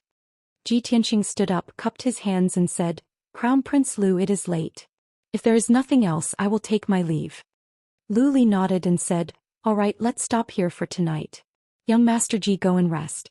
I have already asked Steward Fong to arrange a place for you to stay. For the next few days, young Master Ji will stay in this shrine of peace. 4 days later, I would like to invite young Master Ji to follow me to the Divine Hall to pay respects to Divine Lord Taihao. Ji Tianxing was stunned. He frowned at him and asked, Crown Prince Lu, is this your decision? Or is it the Great Guardian's idea? Lu Li smiled and explained, Of course it is my idea. I know that the previous matter was a misunderstanding which led to young Master Ji being punished. This monarch has thought about it for a long time before making this decision. I implore the Great Protector to give you another chance. For my sake, the Great Protector agreed to this matter and allowed you to follow me to the temple to pay your respects again. As long as young Master Ji sincerely repents in the Divine Hall, the misunderstanding from before can be resolved and the awkwardness between you and the Great Guardian can be alleviated. With that said, Lu Li put on a confident smile and stared at Ji Tianxing. He thought to himself, Ji Tianxing is now a criminal. Not only did he offend the Great Protector, but he is also mocked by the young geniuses of various countries. He is a proud and arrogant person. How can he endure such humiliation? He must have a belly full of resentment in his heart that cannot be resolved. I will plead with the Great Protector for him and give him a chance to turn over a new leaf. This will give him a way out. As long as he is not an idiot, he will seize this opportunity and he will be grateful to me. Ji Tianxing raised his eyebrows. After a moment of consideration, he nodded and said, Since Crown Prince Lu has good intentions, I will accept deferentially. After all, the Great Protector has transferred me to the Shrine of Peace and I cannot disobey. I can only stay here and follow Crown Prince Lu's arrangements. Lu Li was delighted to see that Ji Tianxing had agreed. He nodded and said, If so, then it is settled. Steward Fong, take young Master Ji to rest. You must instruct the servants to take good care of young Master Ji and not neglect him. Steward Fong bowed and accepted the order. He took Ji Tianxing out of the living room and walked towards the depths of the palace. After Steward Fong left with Ji Tianxing, Lu Li was still standing in the living room, looking at the curtain of night outside the door. His eyes were filled with shrewdness and a faint sneer hung on the corner of his mouth. He murmured to himself, This damn Ji Tianxing is really a cunning and difficult person to deal with. No wonder Division Leader Wang and Deacon Sun failed in their mission and failed to get the Sword of the Burial of Heaven. They were even seriously injured by Ji Tianxing. This guy is not only powerful but also scheming. He is really not easy to deal with. However, I have come out personally and used the opportunity of paying respects to him. I have a good chance of winning. Now that he has accepted my goodwill, the first step of my plan has been completed. In the next few days I will strike while the iron is hot. I will definitely succeed in getting the Sword of the Burial of Heaven. Speaking of this, Lu Li put on a sneer and squinted his eyes. He walked out of the reception hall and entered the heavily guarded study. About 7 minutes later, Steward Fong came back and reported to Lu Li in the study. Your Highness, I have made proper arrangements for Ji Tianxing. He has settled down and is resting. Lu Li nodded with satisfaction. He ordered Steward Fong, summon Jiang Ningxue to the study. I have something important to tell her. Steward Fong said yes and hurried out of the study to carry out the order. Lu Li sat in front of the spacious study table, sipping a cup of mystical tea. When he finished the cup of mystical tea, Steward Fong also brought Jiang Ningxue to the study. General Manager Fong tactfully retreated and closed the door. Only Lu Li and Jiang Ningxue were left in the study. Lu Li sat on the jade chair with a jade teacup in his hand. He turned around and looked at Jiang Ningxue. Jiang Ningxue was wearing a white dress. She stood in the study with elegance and dignity, looking straight into Lu Li's eyes. Her pair of eyes that were as clear as autumn water contained a faint trace of affection, as well as a bit of joy. Lu Li, didn't you tell me to cultivate in the Tower of Haotian and come to see me in 2 years? I have only been away for 2 months and you have come to the Mount of Canonization? Needless to say, Jiang Ningxue and Lu Li had known each other for a long time and their relationship was not simple. Lu Li nodded calmly. Pointing to the chair in front of him, he said in a low voice, Shuer, it is a long story. Come and sit down. Jiang Ningxue said yes. She walked over to the study table and sat down with dignity. Lu Li looked at her solemnly. After a sigh, he said, Shuer, I will not hide it from you. I am here at the Mount of Canonization because of my father's order. Saint Emperor's order? Jiang Ningxue was surprised. Seeing his serious expression, she asked with concern, Lu Li, what is it? Why are you so worried?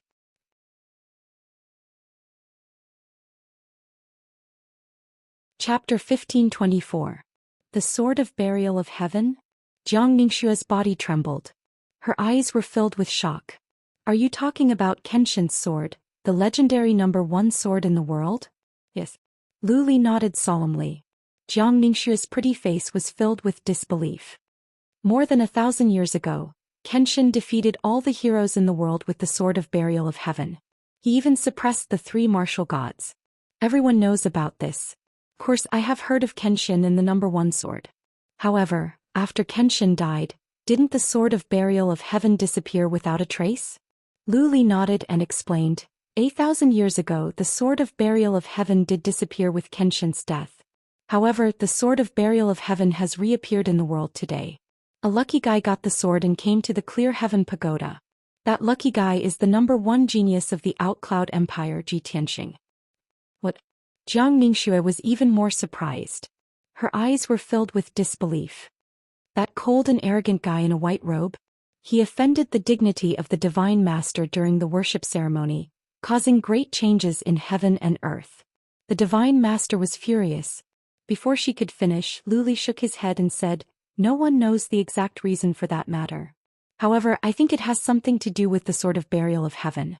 If not, how could that guy cause such a great change in heaven and earth with his strength and talent? As for the Divine Master being furious and causing great changes in heaven and earth and being struck by lightning, that's even more nonsense. Jiang Ningxue frowned and thought for a moment before she nodded and said, I see. That's incredible. Lu Li, the Divine Emperor sent you to Mount God's ceiling for the Sword of Burial of Heaven? That's right. Lu Li nodded again and explained, Saint Emperor received the news more than a month ago. He sent Division Leader Wang and Deacon Sun of the Martial League to hide at the foot of the Mount of Gods, waiting for an opportunity to assassinate Ji Tianxing and snatch the Sword of the Burial of Heaven. Unfortunately, their operation failed and they were seriously injured by Ji Tianxing. They fled back to the Empire in a sorry state. Jiang Ningxue was shocked once again. Her eyes were filled with disbelief. How is this possible? Those two were crossing Calamity Realm experts. How could they be injured by Ji Tianxing? I've seen Ji Tianxing before. He's clearly only at the 5th Firmament Essence Soul Realm. Could it be that the might of the Burial of Heaven sword injured Division Leader Wang and Deacon Sun? Exactly.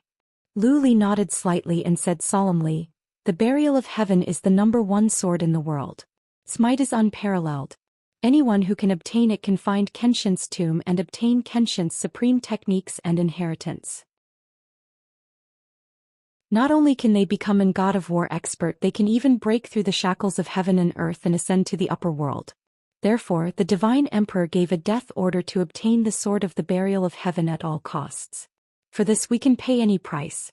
Jiang Ningxue looked at him deeply and nodded. Lu Li, I know you have great ambitions. I also believe that you will become an unparalleled expert.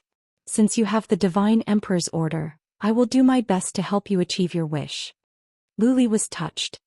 He reached out to hold her white and tender hands, nodded and said, Shuer, I know how you feel about me. If I can achieve my wish and successfully obtain the sword of the burial of heaven, I can help Father break through to the God of War realm and become the fourth God of War in the world. In the future I will also become the new divine emperor. By then I will not let you down. Jiang Ningxue's glamorous face blushed slightly. Her eyes flickered with a hint of gratitude. Her bashful and timid look was even more beautiful than before, and it was enough to make one's heart drunk. But soon she calmed down and asked Lu Li, So what is your plan? How can I help you? Lu Li returned to his normal state.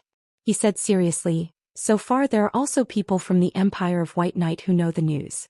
They sent out 2 envoys to assassinate Ji Tianxing under the pretext of presenting the books as a tribute. Even though their plan failed, I believe that people from the Empire of White Knight will not give up. They will think of other ways. Therefore we must make it quick and get the sword of the burial of heaven as soon as possible in case of any undue delay. I have begged the chief guardian to transfer Ji Tianxing to the Hall of Tranquility. He is currently living in the hall.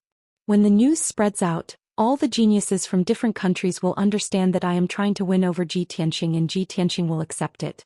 This will not only drive a wedge between Ji Tianxing and the Empire of Chuyun, but also make it easier for me to carry out my plan. Jiang Ningxue nodded and said, During the worship ceremony, I have secretly observed that the geniuses of the Empire of Chuyun are not friendly to Ji Tianxing. Apart from a guy called Endless Void who is friends with Ji Tianxing, the others seem to be hostile to him. Now that Ji Tianxing has come to the Hall of Tranquility, people from the Empire of Chuyun will definitely work together to deal with him. Lu Li nodded with a smile and continued, Driving a wedge between him and the Empire of Chuyun is only the first step of the plan. The second step is to get close to Ji Tianxing and find out where the sword of the burial of heaven is hidden. Shuer, I need your help on this matter. Ji Tianxing has a good impression of you. He seems to like you. I will arrange for you to stay with him so that you can get closer to him. What? Jiang Ningxue was stunned. She stared at Lu Li with her eyes wide open in disbelief. Her pretty face turned pale. Her eyes were filled with shock and disappointment. She could not believe that the crown prince who was graceful and gentle as jade in her mind would say something like this. Lu Li, you know that my heart belongs only to you. You want to send me to another man in order to complete the mission of the Holy Emperor? How can you do this? Jiang Ningxue's heart was filled with shame and disappointment. Her body was trembling. She stared at Lu Li as if she was trying to see through him. Lu Li did not feel embarrassed. He held her soft hands and explained in a gentle tone, Shuer, of course I don't have the heart to hurt you, let alone give you away. But I am doing this for the sake of the big picture. Moreover, I've already tested Ji Tianxing. Although he's a cunning and scheming person, I've already tested him. But he is not a wretched and obscene person. He is a decent gentleman. He will not be rude to you. Shuer, for the sake of me and the future of the Empire of Thousand Snow, please bear with it for the time being. Lu Li looked at Jiang Ningxue with sincerity. His tone was sincere as well. Jiang Ningxue looked at him in silence. Her eyes kept changing. Many complicated thoughts flashed through her mind. After a long while she put on a bitter sneer, nodded and said, You are the man I love. You are the son of the Holy Emperor. Fine, I'll agree to your request.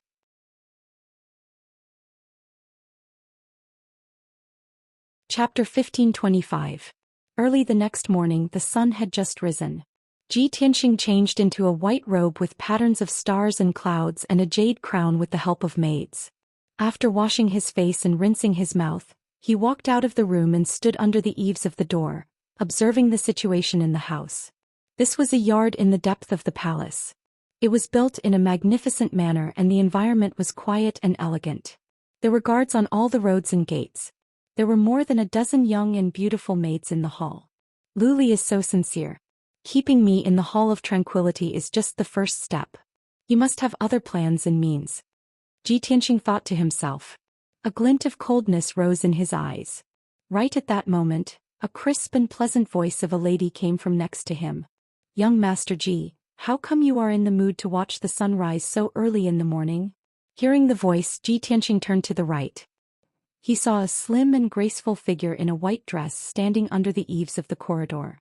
It was a young lady of about 20 years old. She was pure and beautiful. Her eyebrows were like mountains and her eyes were as clear as water. She was wearing a simple but elegant white dress and a pair of hairpins. She was dignified and graceful. She was a rare beauty. Ji Tianqing recognized her at once. She was the #1 genius of the Empire of Thousand Snow, Jiang Ningxue. Ji Tianqing was surprised. He raised his eyebrows and asked, "Jiang Ningxue? What are you doing here?" Jiang Ningxue put on a gentle smile.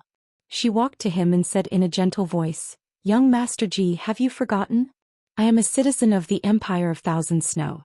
Now that the Crown Prince has come to the Mount of Gods to pay his respects, I must come to pay my respects to him. Before the Crown Prince leaves the Mount of Gods, I will stay in the Hall of Tranquility for a few days. Coincidentally, my room is right next to young Master Ji's. Perhaps this is fate?" "Fate?" Ji Tianqing raised his eyebrows and said with a faint smile, "Maybe." He thought to himself, only a fool would believe this is fate.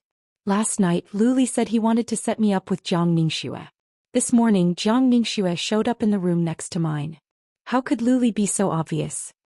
Jiang Ningxue noticed that he seemed to be lost in thought, so she took the initiative to say, "Young Master Ji, this is the first time we've come to Mount God Bestowment. We haven't walked around since we arrived. If young Master Ji doesn't mind, would young Master Ji accompany me for a stroll around the palace and enjoy the scenery?" As if she was afraid that Ji Tianqing would misunderstand, she added, "Early on during the worship ceremony, I paid close attention to you and was curious about you. Now that I finally have the opportunity to come into contact with you, it is my honor to be able to talk to you face to face.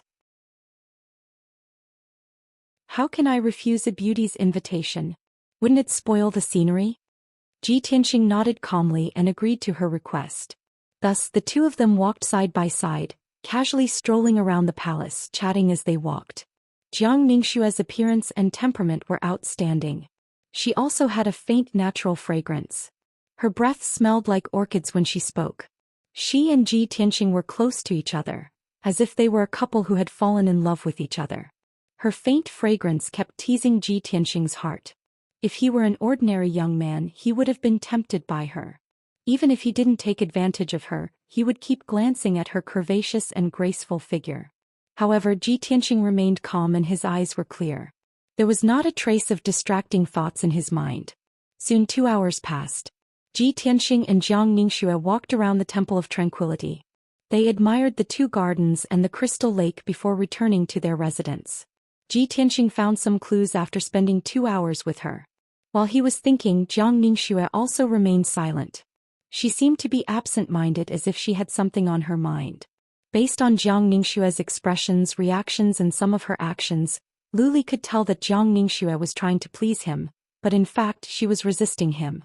He immediately understood that Jiang Ningxue didn't want to please him, but she had to compromise because of Lu Li's order. Also, Jiang Ningxue was a dignified and graceful lady, unlike Lu Li, who was cunning and couldn't hide his thoughts and secrets. Understanding this, Ji Tianqing decided to find a chance to test Jiang Ningxue further. The two of them returned to their residence and sat down to rest under a 1,000-year-old pine.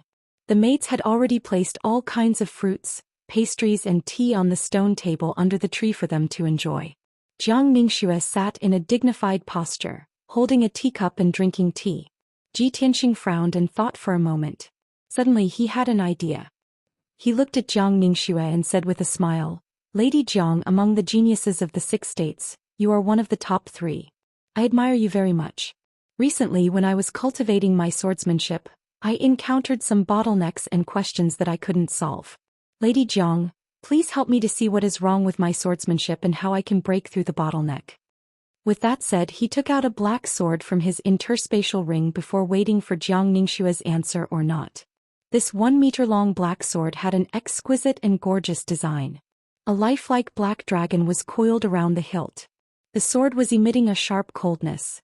Clearly it was a rare relic weapon in the world. After all, This was the black dragon sword that the little black dragon had transformed into.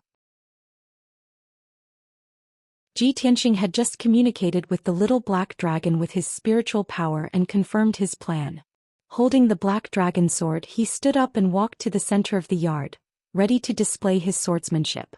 Jiang Ningxue, who had been absent-minded, suddenly saw the black dragon sword in his hand. She was refreshed and her eyes glowed. She tried her best to suppress the excitement in her heart. She pretended to be calm as she looked at Ji Tianxing and asked, "Young Master Ji, the sword in your hand is no ordinary item. It must be a peerless relic, right?" Jiang Ningxue's reaction made Ji Tianxing laugh inwardly. He was even more certain of his guess. He nodded at Jiang Ningxue and said with a proud expression, "Of course. If you want to become an expert in the way of the sword, you must have an extraordinary sword.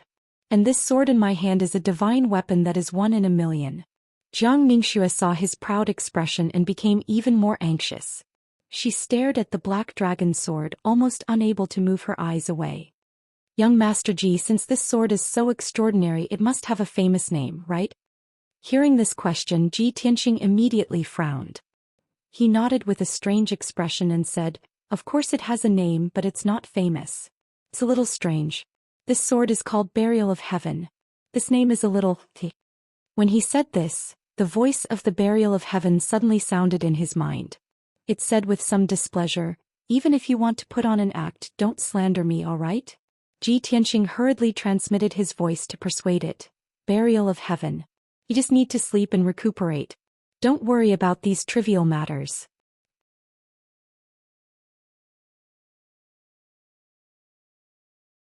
Chapter 1526. When Jiang Ningxue heard the words Burial of Heaven, her eyes lit up and her heart skipped a beat.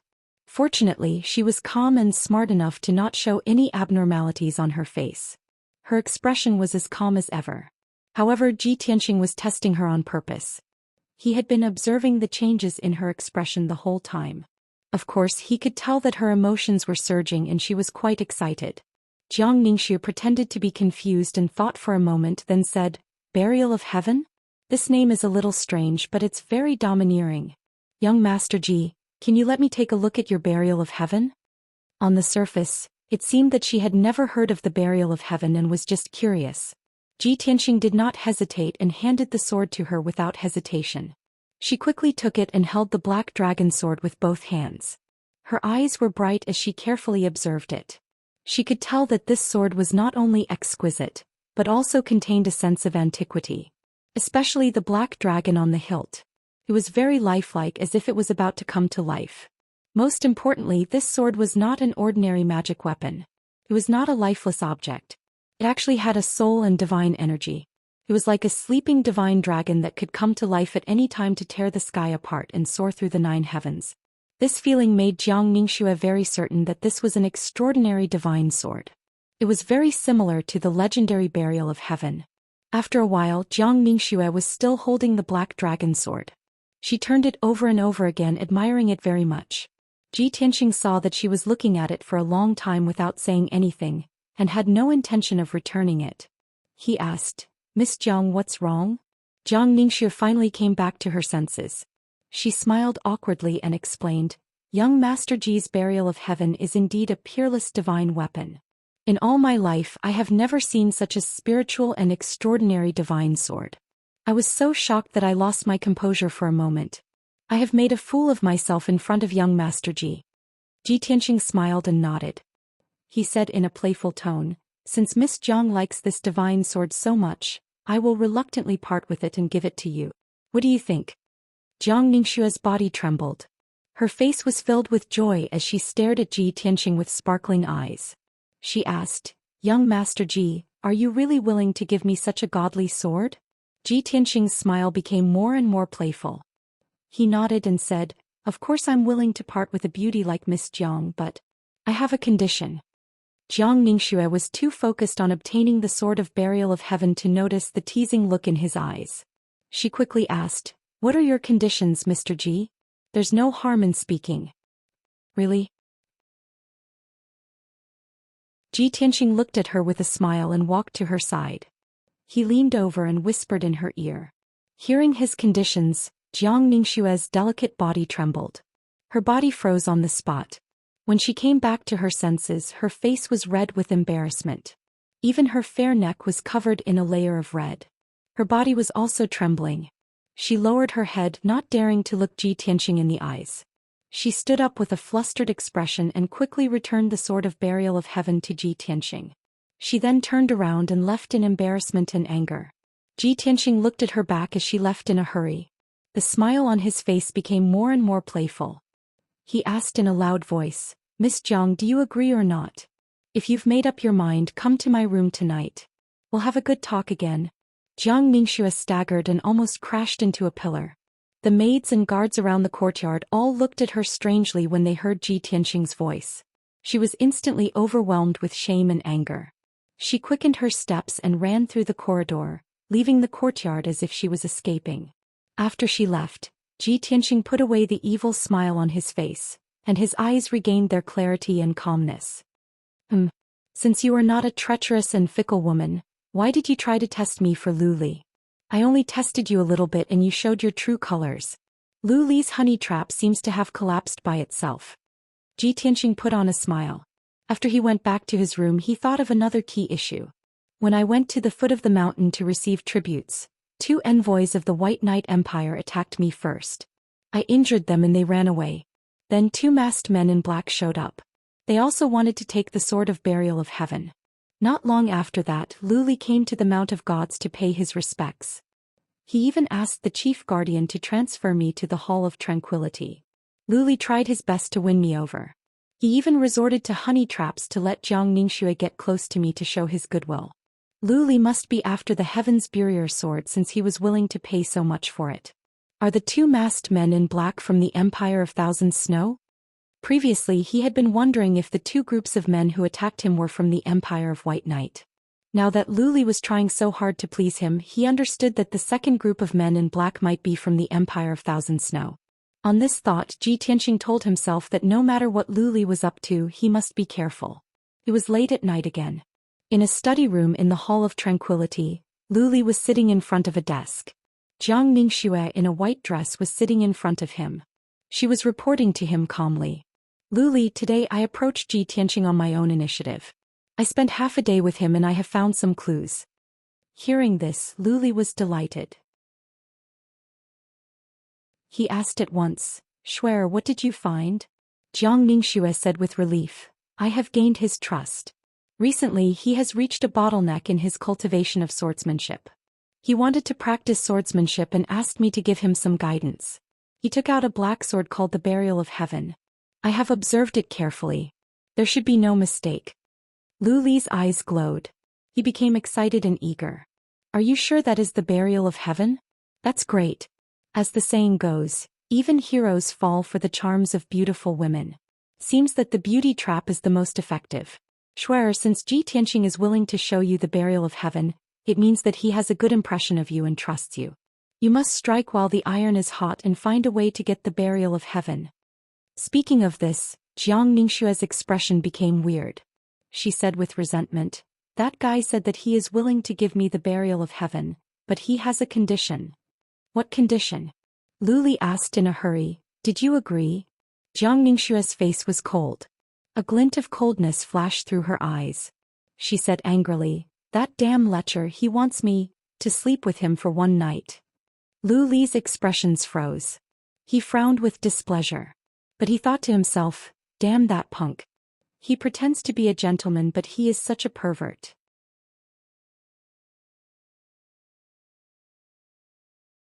Chapter 1527. Lu Li knew that Jiang Ningxue was deeply in love with him. Given Jiang Ningxue's status, family background, looks and talents, she was the best choice for him. However, compared to the best sword in the world, Jiang Ningxue was not so important. In his mind, how could a beautiful woman be more important than his future in martial arts? Jiang Ningxue saw that he was silent, as if he was considering something. She immediately became anxious, and the anger on her face became even more apparent. "Lu Li, what are you thinking? Do you want me to agree to his rude terms?" Jiang Ningxue thought that Lu Li would be as angry as she was and refuse the terms. However, Lu Li's reaction was as if he was weighing the pros and cons, considering whether to say yes or not. This made Jiang Ningxue feel even more indignant and disappointed. Her clear eyes were gradually covered with a layer of mist. Luli came back to his senses. He glanced at her and thought to himself, the burial of heaven is the best sword in the world. Ji Tianxing is neither a fool nor a lecher. How can he give away the burial of heaven so easily? Is he plotting something? Or does he not understand the value and significance of the burial of heaven? Luli looked at Jiang Ningxue and comforted her. Shuer, don't worry. There are still many suspicious points. The black sword that Ji Tianxing took out, he said it was the sword of the burial of heaven. Tell me, what is that sword like? Jiang Ningxue paused for a moment and thought of a possibility. She answered honestly, that sword is 1 meter long and 2 inches wide. It is pitch black and cold. There is a lifelike black dragon carved on the hilt. I have examined the sword carefully. It has a soul and strong fluctuation of divine energy. It is not an ordinary sword. After Luli heard this, he frowned. That sword is intact? There is a black dragon carved on the hilt? Yes. Jiang Ningxue nodded. Luli's expression changed. A cold glare flashed across his eyes. Shuer, you have been fooled by Ji Tianxing. That is not the sword of burial of heaven. The real sword of burial of heaven had been severely damaged when Kenshin fell, and was now incomplete. With Ji Tianxing's strength, it was impossible for him to completely repair the sword of burial of heaven. Furthermore, the hilt of the burial of heaven doesn't have a black dragon engraved on it. Jiang Ningxue was trembling with anger. Her face turned pale as she felt even more ashamed and furious. Damned lecher, you despicable bastard. He actually used a fake sword to impersonate the sword of the burial of heaven and tried to cheat me of my innocence? Luli waved his hand and comforted her. Shuer, don't be so angry. It hasn't happened yet. Jiang Ningxue finally suppressed her hatred and anger. She frowned and asked, if that is not the sword of the burial of heaven, why would Ji Tianxing use a fake sword to trick me? Coldness surged in Luli's eyes as he said coldly, clearly Ji Tianxing has become suspicious. He deliberately used a fake sword to impersonate the sword of the burial of heaven to test your reaction. Judging from all the signs, that guy is not simple. He must know the value and significance of the sword of the burial of heaven. He has become suspicious of our motives. Jiang Ningxue appeared to be worried. She asked, then what should we do? Should I continue to get close to him? Luli thought about it and said calmly, of course, you have to stay in the Hall of Tranquility and continue to live next door to him. But you don't have to take the initiative to get close to him. Just let nature take its course. Even though he has become suspicious and we cannot get the sword of the burial of heaven for now, I still have a follow-up plan. I will take this opportunity to drive a wedge between him and the empire of Chu Yun. I will try my best to rope him into the empire of Thousand Snow. If my plan works and he can leave the Mount of Gods, then his life will no longer be in his hands. The sword of the burial of heaven will be mine. Hearing this, Jiang Ningxue understood what he meant. Luli could not take the sword of the burial of heaven by force on the Mount of Gods. Once Ji Tianxing left the Mount of Gods, Luli would not have to hide anymore. He could do whatever he wanted. Then the two discussed some more matters and decided on their next plan. After about 7 minutes, Jiang Ningxue said goodbye to Luli and left the study. 3 days passed before they knew it. During the 3 days, Ji Tianxing had been cultivating in the yard of the Hall of Tranquility. Just as he expected, Jiang Ningxue still lived in the room next to his, but she never came to see him again. Sometimes when they saw each other, Jiang Ningxue would turn around and leave with a cold face. Anger could be seen between her eyebrows. Ji Tianxing was not surprised by this outcome at all. After all, Jiang Ningxue was a beauty with both talent and beauty. She was not a scheming beauty. Of course, she would not throw herself at Luli for a sword.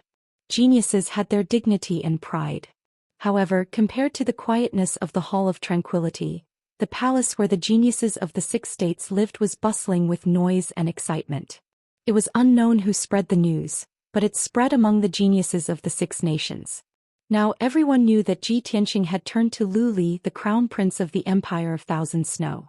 He was living in the Hall of Tranquility. Luli was once a disciple of a god and was highly regarded by the 2 guardians and several envoys. Every few years, Luli would go back to the Mount of Gods to pay his respects. He respected his teacher and was very sincere to the immortal master. The geniuses of the various states were talking about how Ji Tianqing could be appreciated and valued by Lu Li. It was like a silver lining at the end of the tunnel. Even if he could not become a disciple of a god in the future, he could be cultivated by Lu Li and he could do well in the Empire of Thousand Snow. More than a dozen geniuses of the Chuyun Empire were angry and contemptuous about Ji Tianqing turning to Lu Li. As far as they were concerned, Ji Tianqing was the #1 genius of the Chuyun Empire.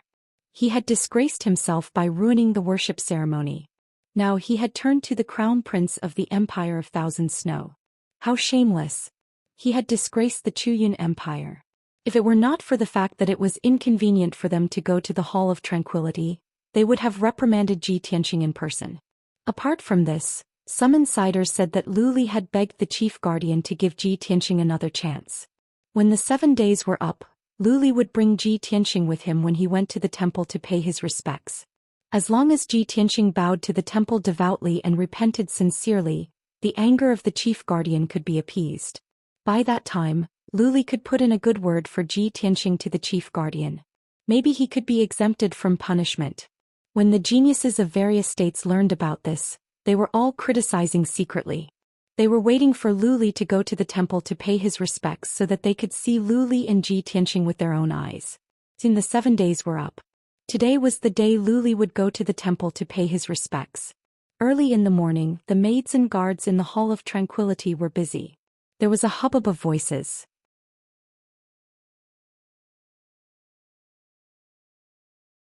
Chapter 1528. In the Hall of Tranquility.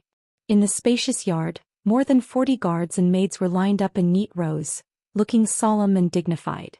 They were all elites selected from the honor guard, qualified to accompany Lu Li to the temple to worship the immortal Lord. In addition, Jiang Ningxue and several geniuses of the Thousand Snow Empire were standing in front of the team. Everyone stood in the yard waiting quietly. Lu Li was not present. At the moment he was leading Chief Steward Fong to the yard where Ji Tianqing lived. Arriving at the yard, Lu Li stood under the ancient pine in the yard and waited. Chief Steward Fong walked to Ji Tianqing's room and shouted respectfully, "Young Master Ji, the time is up. You should go to the temple with the crown prince." The door was still closed. Ji Tianqing's voice came from inside. "Crown Prince Lu is going to worship the immortal Lord. As a sinner, I will not join in the fun in case there is another disturbance." Hearing this, both Chief Steward Fong and Lu Li frowned. Lu Li waved his hand to signal Chief Steward Fong to leave. He said in person, "Young Master Ji, what do you mean? Didn't we agree on this before? Now that the time is up, you don't want to go. Are you trying to embarrass me on purpose?" As soon as he finished speaking, the door creaked open. Ji Tianqing stepped out and looked at Lu Li with a playful smile. He explained, "Crown Prince Lu, you have misunderstood. Since I have promised you, I will not go back on my words. I am just reminding Crown Prince Lu that it is best to think carefully before you make a decision, in case there is another accident." He and Lu Li both knew that today's matter would attract the attention and discussion of the geniuses of the 6 states.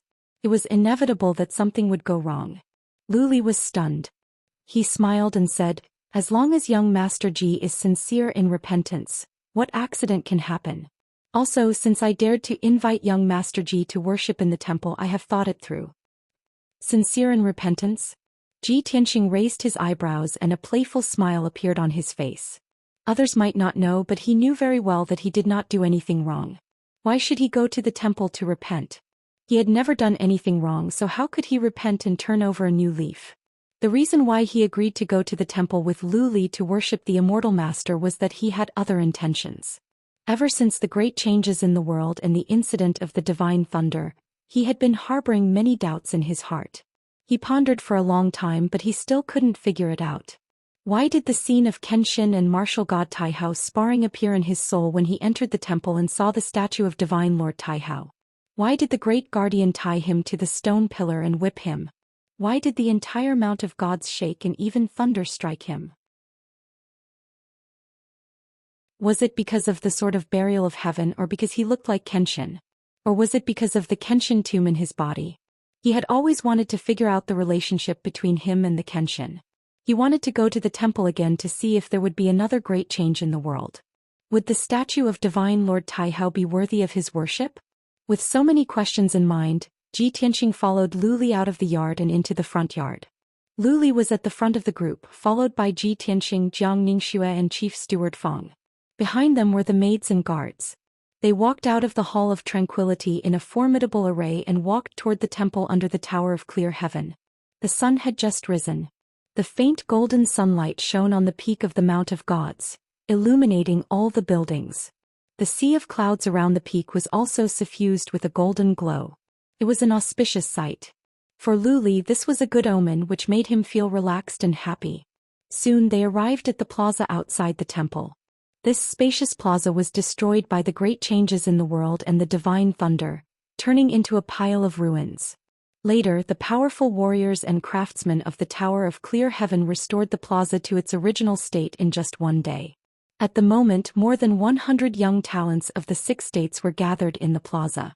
Seeing Lu Li and the others walking over, many of them looked up and sized up Lu Li, Ji Tianxing and the others with mixed feelings. Most people's gazes were focused on Ji Tianxing. They wanted to see what this guy looked like after all the troubles he had caused. The geniuses of the Outcloud Empire also stared at Ji Tianxing with disdain and anger. They whispered to each other. Lu Li ignored the onlookers. He led the group through the plaza and was about to enter the temple. The chief guardian and the 6 messengers had been waiting in the temple for a long time. As soon as he arrived, the ceremony could be held and the worship could begin. However, when the team was about to cross the plaza, more than a dozen young geniuses stood in front of the team, blocking their way. These young geniuses were all from the Outcloud Empire. Their leaders were Lan Yiqing and Kuang Long. Lu Li stopped at once. He frowned and asked in a deep voice, "What are you doing?" As the representative of the Outcloud Empire, Lan Yiqing stepped forward, cupped his fists to Lu Li and explained, "Prince Lu, we do not mean to offend you and we will not stop you from worshipping the immortal Lord. However, there is a shameless traitor in the Outcloud Empire who has disgraced our nation. As citizens of the Outcloud Empire, we cannot sit by and do nothing. We must stop this traitor and make him give a reasonable explanation." Lan Yiqing's cold words spread throughout the square. The scene instantly quieted down and the atmosphere became somewhat heavy and tense. The young talents from the other states quickly retreated to the sides of the plaza, waiting to see a good show. They all knew that the traitor Lan Yiqing mentioned was Ji Tianxing. The geniuses of the Outcloud Empire were going to make things difficult for Ji Tianxing. Everyone was looking at Ji Tianxing with interest, waiting to see how he would explain and how he could resolve the situation. Lu Li was trying his best to win over Ji Tianxing to sow discord between Ji Tianxing and the Outcloud Empire. The news that the geniuses of other states learned was released by Lu Li on purpose. Now Lan Yiqing and the others showed up to stop Lu Li, which was within Lu Li's expectation. Lu Li thought to himself, "The plan is going well. Everything is going according to my plan. Now that the Outcloud Empire is making things difficult in public, it is a good chance for me to win over Ji Tianxing." On this thought, Lu Li looked at Lan Yiqing coldly and sneered, "Ha! Lady Lan, you can eat whatever you want but you can't say whatever you want. People around me are my friends and citizens of the Thousand Snow Empire. How can I be a traitor?" Lan Yiqing didn't argue with him. She stared at Ji Tianxing coldly and shouted with contempt, "Ji Tianxing, you have the guts to betray the Outcloud Empire but you don't have the guts to admit it."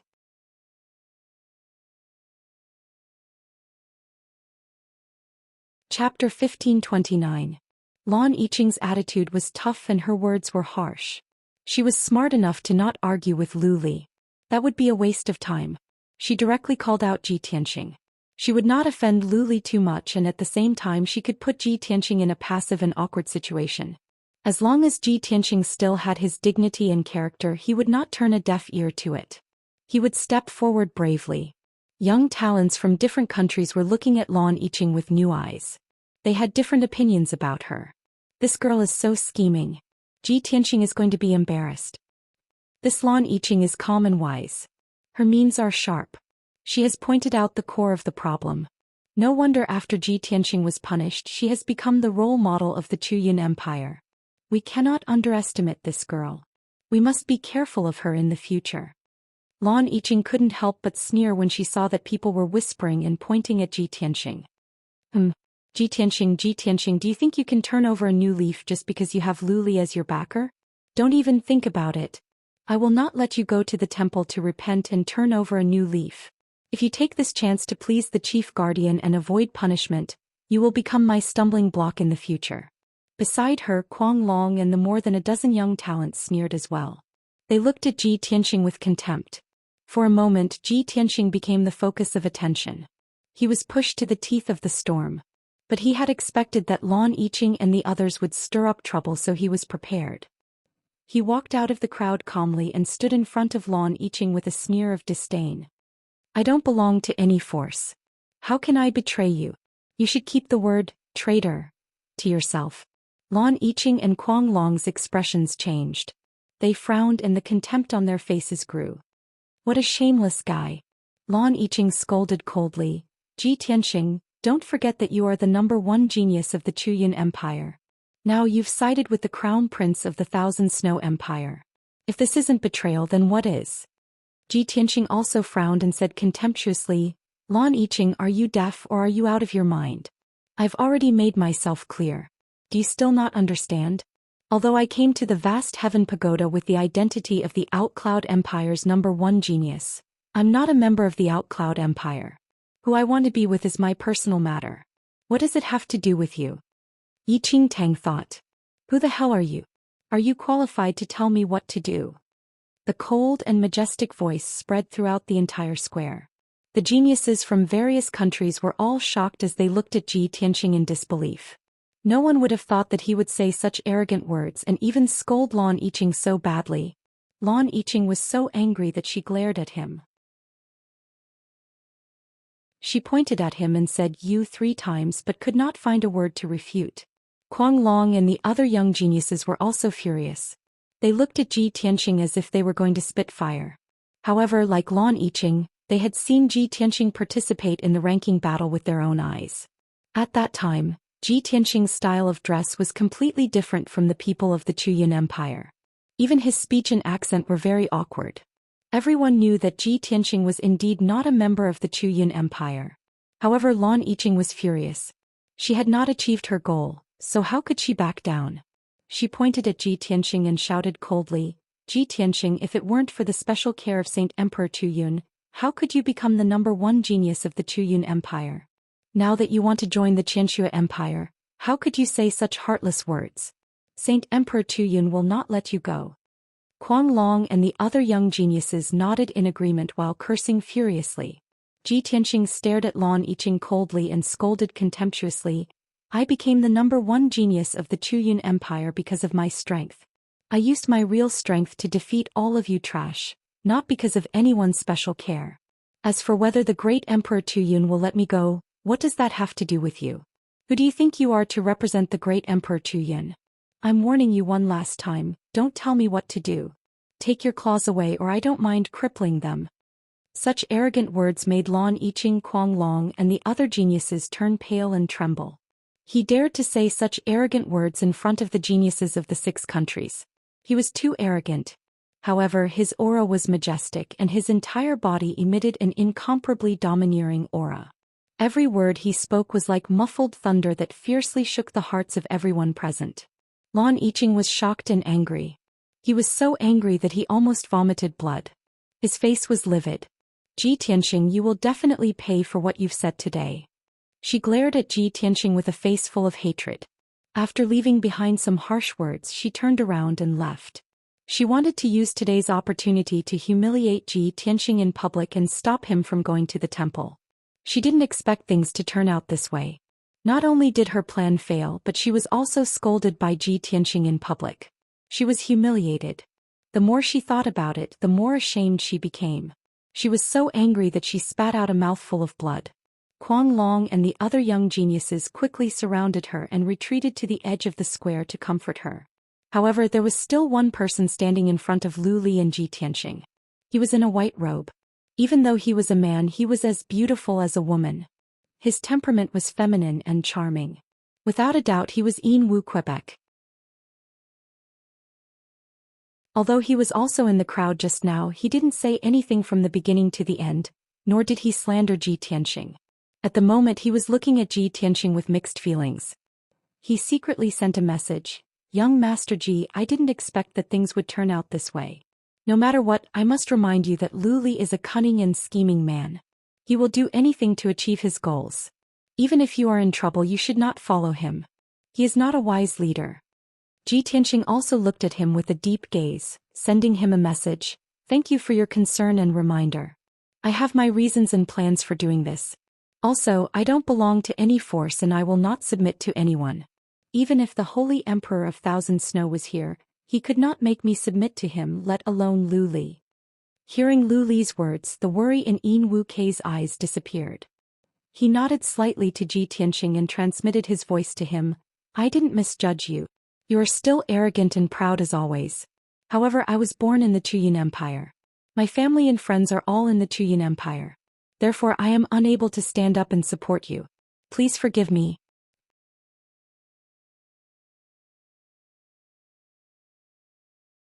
Chapter 1530. Yin Wu Kei's eyes were clear as he stared at him. His lips curled into a smile.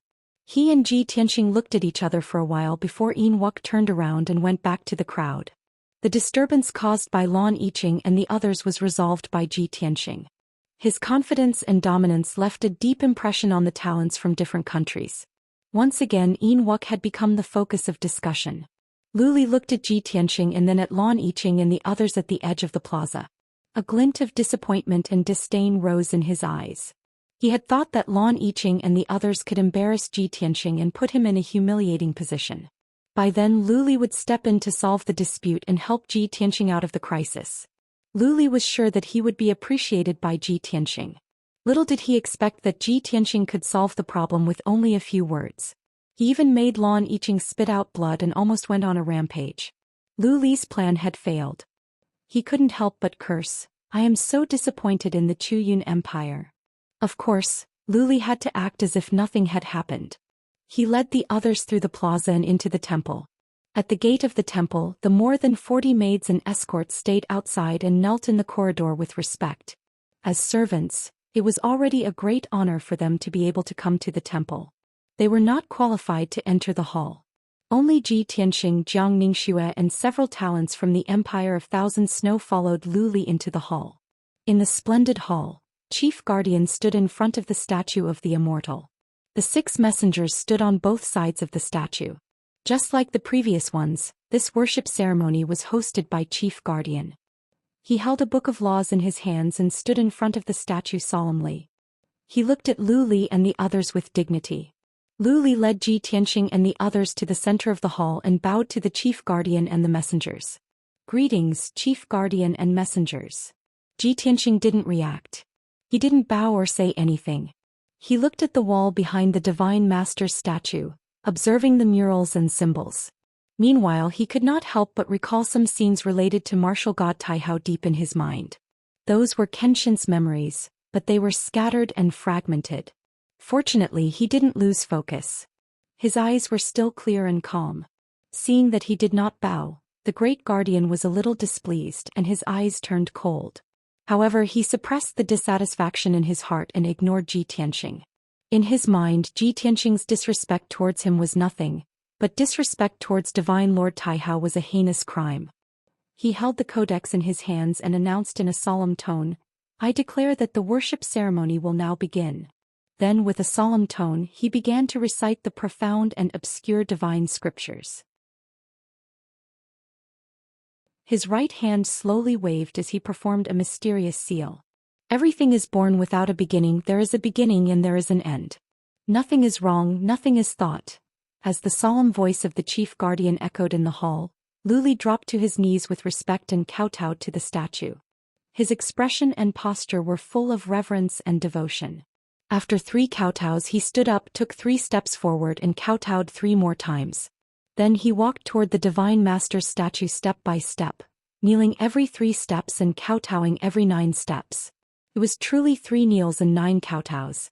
Jiang Ningxue and the other geniuses of the Empire of Thousand Snow did the same. They knelt and kowtowed to the Divine Master's statue with utmost devotion. Only Ji Tianxing remained standing in the middle of the hall. He neither knelt nor kowtowed. His dignity and pride made it impossible for him to kowtow to the Divine Master's statue like Lu Li and the others. He only bowed to the Divine Master's statue. This was the greatest sincerity he could show. The chief guardian was still reciting the divine scriptures when he saw Ji Tianxing standing out from the crowd. Lu Li, Jiang Ningxue and the others were all on their knees, but he was the only one standing upright. He was too conspicuous. The chief protector immediately stopped chanting when he saw this. He furrowed his brows as anger surged through his eyes. He never expected that after what happened last time, Ji Tianxing would not learn his lesson. He even dared to offend the divine master's dignity. He gave Ji Tianxing a chance to turn over a new leaf for Lu Li's sake. He never expected that Ji Tianxing would still have such an attitude. How could he not be angry? I have shown you mercy and given you a chance to come to the temple to worship and repent. How dare you not kneel? The chief guardian glared at Ji Tianxing and scolded him coldly. The messengers, Lu Li and the others were all startled. They all turned to Ji Tianxing. Everyone stared at him with shocked and puzzled expressions. Nobody could understand why this guy refused to repent. The statue enshrined in the temple was the supreme martial god Taihao. Was this guy stupid? Why wouldn't he kneel and worship the divine master's statue? If someone's attitude was pious, they might be able to gain the divine master's favor and receive the divine master's enlightenment and rewards. At this moment, a sudden cry of surprise broke the silence of the temple. Heavens! Everyone look! The divine master's statue is showing an oracle. Hearing this, everyone was taken aback. Their eyes were dazed and they could not react in time. A moment later, everyone came to their senses and turned to look at the divine master's statue. The majestic and dignified divine master's statue lit up with a dazzling golden light. It was incomparably sacred. On the pedestal at the foot of the statue was a white jade slab, 2 meters wide and 10 meters long. It also lit up with a white light. This jade slab was part of the pedestal and was used for decoration and embellishment. At the same time, this jade slab was a piece of divine jade that could communicate with the divine master. It had a special function which was to show the divine master's oracle. When a peerless expert or genius worshipped the divine master's statue, if they could gain the divine master's favor, the jade slab would light up and show different oracles. Some oracles were to enlighten believers. Some oracles were to give orders. For nearly 1,000 years, only a few people received oracles when they worshipped the divine master's statue. Those few people were the saint emperors of several large empires and the great protector of the past. Back then the great protector was also a peerless genius of his generation. With his abyss body his name shook the world. When he worshipped the divine master's statue, he gained the divine master's favor and triggered an oracle. Later he was nurtured into a warrior saint expert and was highly regarded by the divine master. He was appointed as the great protector of the clear heaven pagoda. Now the oracle had come again. The great protector, the 6 messengers, Lu Li, Jiang Ningxue, and the others all showed excited expressions. Lu Li in particular was so excited that his face was flushed. He hurriedly kowtowed 9 times to the divine master's statue and laughed excitedly.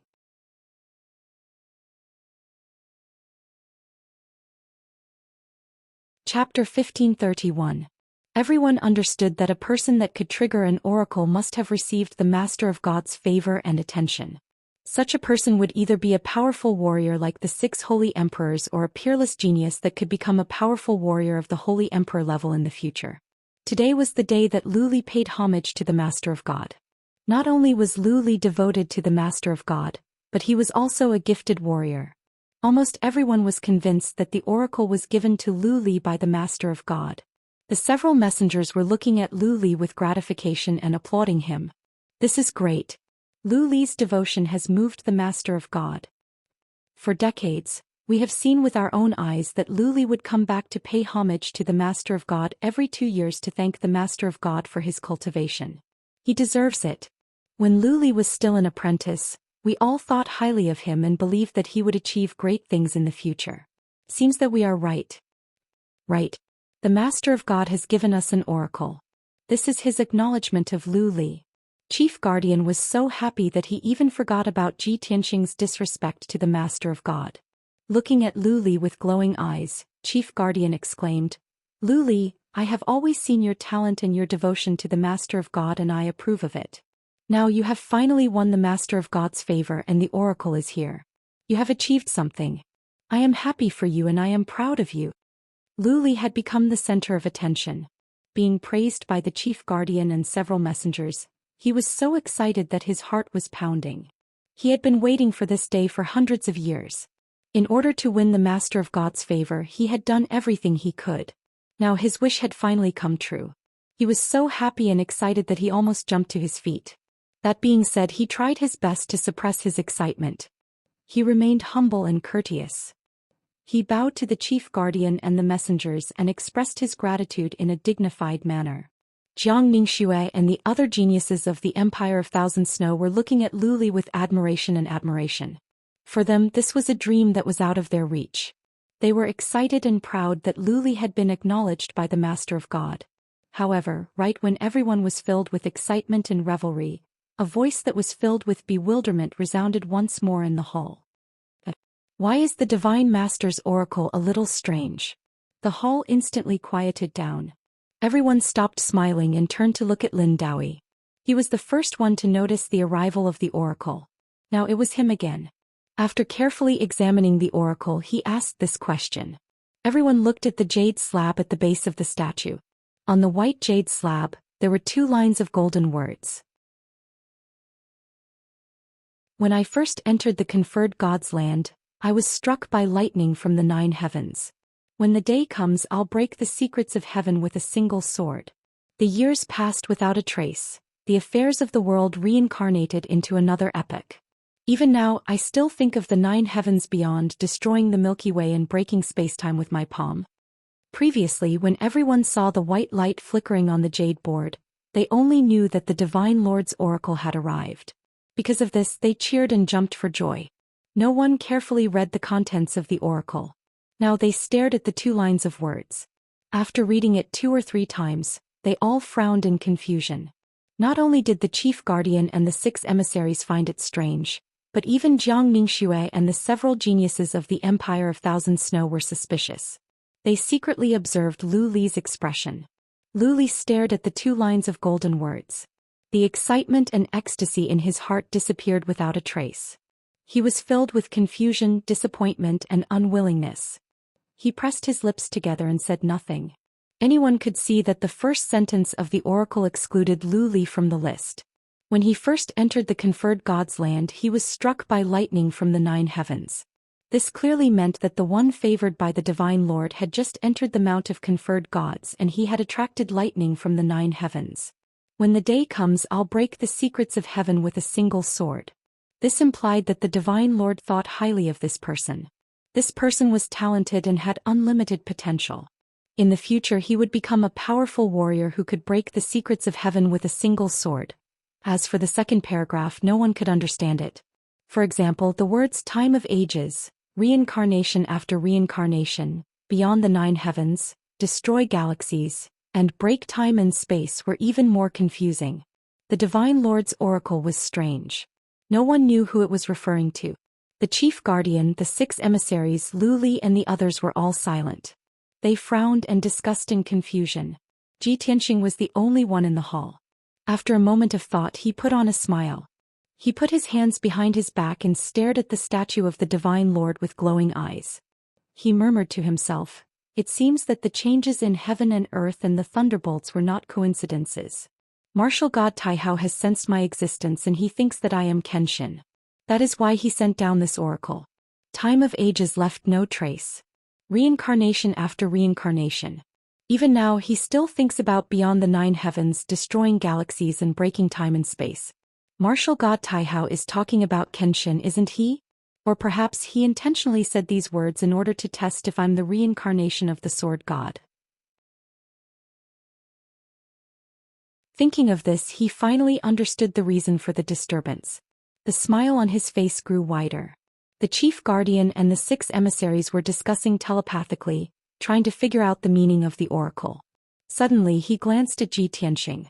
Seeing Ji Tianxing's smiling face, the chief guardian frowned and shouted, "Ji Tianxing, what are you laughing at? This is a sacred temple. How dare you be disrespectful to the Divine Lord?" The cold and angry shout interrupted everyone's thoughts. Everyone's gazes gathered on Ji Tianxing. Ji Tianxing did not restrain himself. Instead, the smile on his face grew wider. He said in a playful tone, "I am laughing at someone who thinks he is infallible and misinterprets the Divine Lord's oracle. Making such a joke is disrespectful to the Divine Lord, isn't it?" The chief guardian was rendered speechless. His old face turned red. But he maintained his dignified look and shouted, "The Divine Lord's oracle is of course unfathomable and contains heaven's secrets. It is normal that mortals like us cannot understand it. How can it be a joke?" Ji Tianxing stared at him and said with a smile, "Everyone is cheering and celebrating before they can see the oracle clearly. What is this if not a joke?" The chief guardian and the emissaries blushed at the sarcasm. They were embarrassed and ashamed. Lu Li, Jiang Ningxue and the others were so ashamed that they wished they could find a hole to hide in. Seeing that the chief guardian was speechless, Ji Tianxing continued, "Is the oracle really that hard to understand? I don't think so. Just entering the apotheosized land and being struck by lightning. Haha." He sneered and glanced at the chief guardian and the emissaries. Then he turned around and walked out of the hall. Everyone looked at his back and suddenly thought of something. Their expressions changed drastically. Lin Daoi exclaimed in disbelief, "I understand now. The oracle is talking about Ji Tianxing."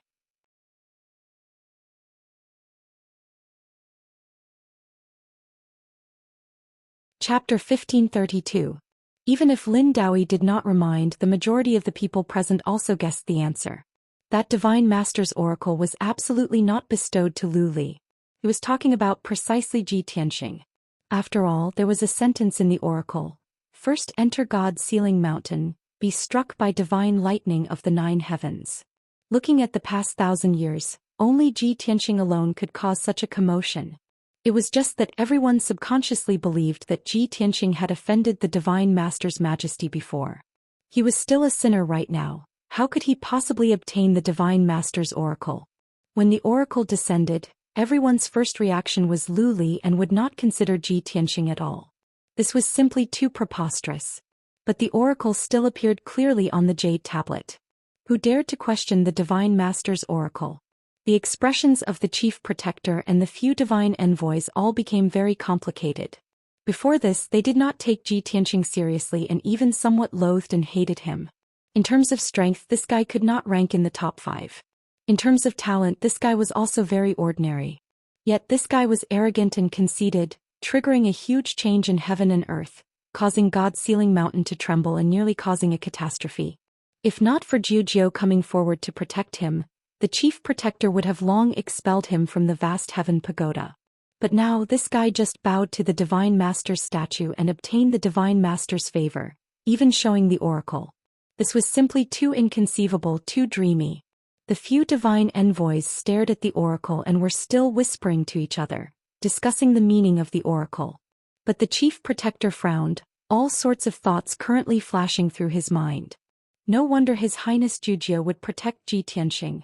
It must be that His Highness saw through this boy's extraordinariness long ago and will obtain the Divine Master's favor. Previously, this seat was still planning to find a chance to expel him from God's sealing mountain in the future, to prevent him from wreaking havoc in the Holy Land again. But I didn't expect that he obtained the Divine Master's attention and favor. Looks like not only can this seat not expel him, but I also have to value and groom him even more. Sigh. Thinking up to here, the chief protector sighed heavily in his heart, only feeling very vexed. Ji Tianxing was arrogant and did not put him in his eyes at all. However, he had to follow the Divine Lord's orders and try his best to cultivate Ji Tianxing. How could he not feel aggrieved? Lu Li's face was clouded with anger and shame. He secretly clenched his fists and his eyes were filled with intense anger. Originally, today was his most glorious and glorious day. If it wasn't for Ji Tianxing, he would have been one of the lucky few who could obtain the oracle. His future achievements and status wouldn't be any worse than the 6 great holy emperors. But now all the glory and glory belonged to Ji Tianxing. He had become a complete joke. Ji Tianxing, you damned beast, this sovereign will definitely kill you and tear you to pieces. The incomparable humiliation and anger made him determined that as long as he had the chance, he would make Ji Tianxing die without a burial place. At the same time, in the square outside the temple, the geniuses from various countries hadn't left yet. They were gathered under a huge stone tablet discussing excitedly. Just now, the black stone tablet that was more than 1,000 feet tall lit up with a dazzling white light, revealing 2 lines of golden words. The sudden change caused everyone to be filled with shock. They only felt that it was inconceivable. Some of the more knowledgeable geniuses immediately understood the meaning of the golden words and cheered excitedly. "Oh my God! An oracle has come! This is incredible! Luli went to the Divine Lord today and was favored by the Divine Lord. An oracle has come!" The exclamations and shouts of several young geniuses spread across the square. Like a stone that stirred up 1,000 ripples, the geniuses from various countries immediately understood that the golden words on the huge stone tablet were the legendary oracle. Everyone swarmed over and surrounded the stone tablet. They raised their heads to look at the dazzling golden oracle and let out cries of surprise as they discussed among themselves. "This is incredible. I am lucky enough to see the oracle with my own eyes. I have heard a long time ago that only the emperors of various countries and the great guardians could receive the oracle when they went to the Divine Lord. I can't believe that Luli got one as well. I read in a book that in the past 1,000 years, only 4 people had received the oracle when they went to the temple to worship. Luli was once an apprentice and a talented martial arts genius. Every couple of years he would come to the temple to worship. His pious worship must have moved the Divine Lord.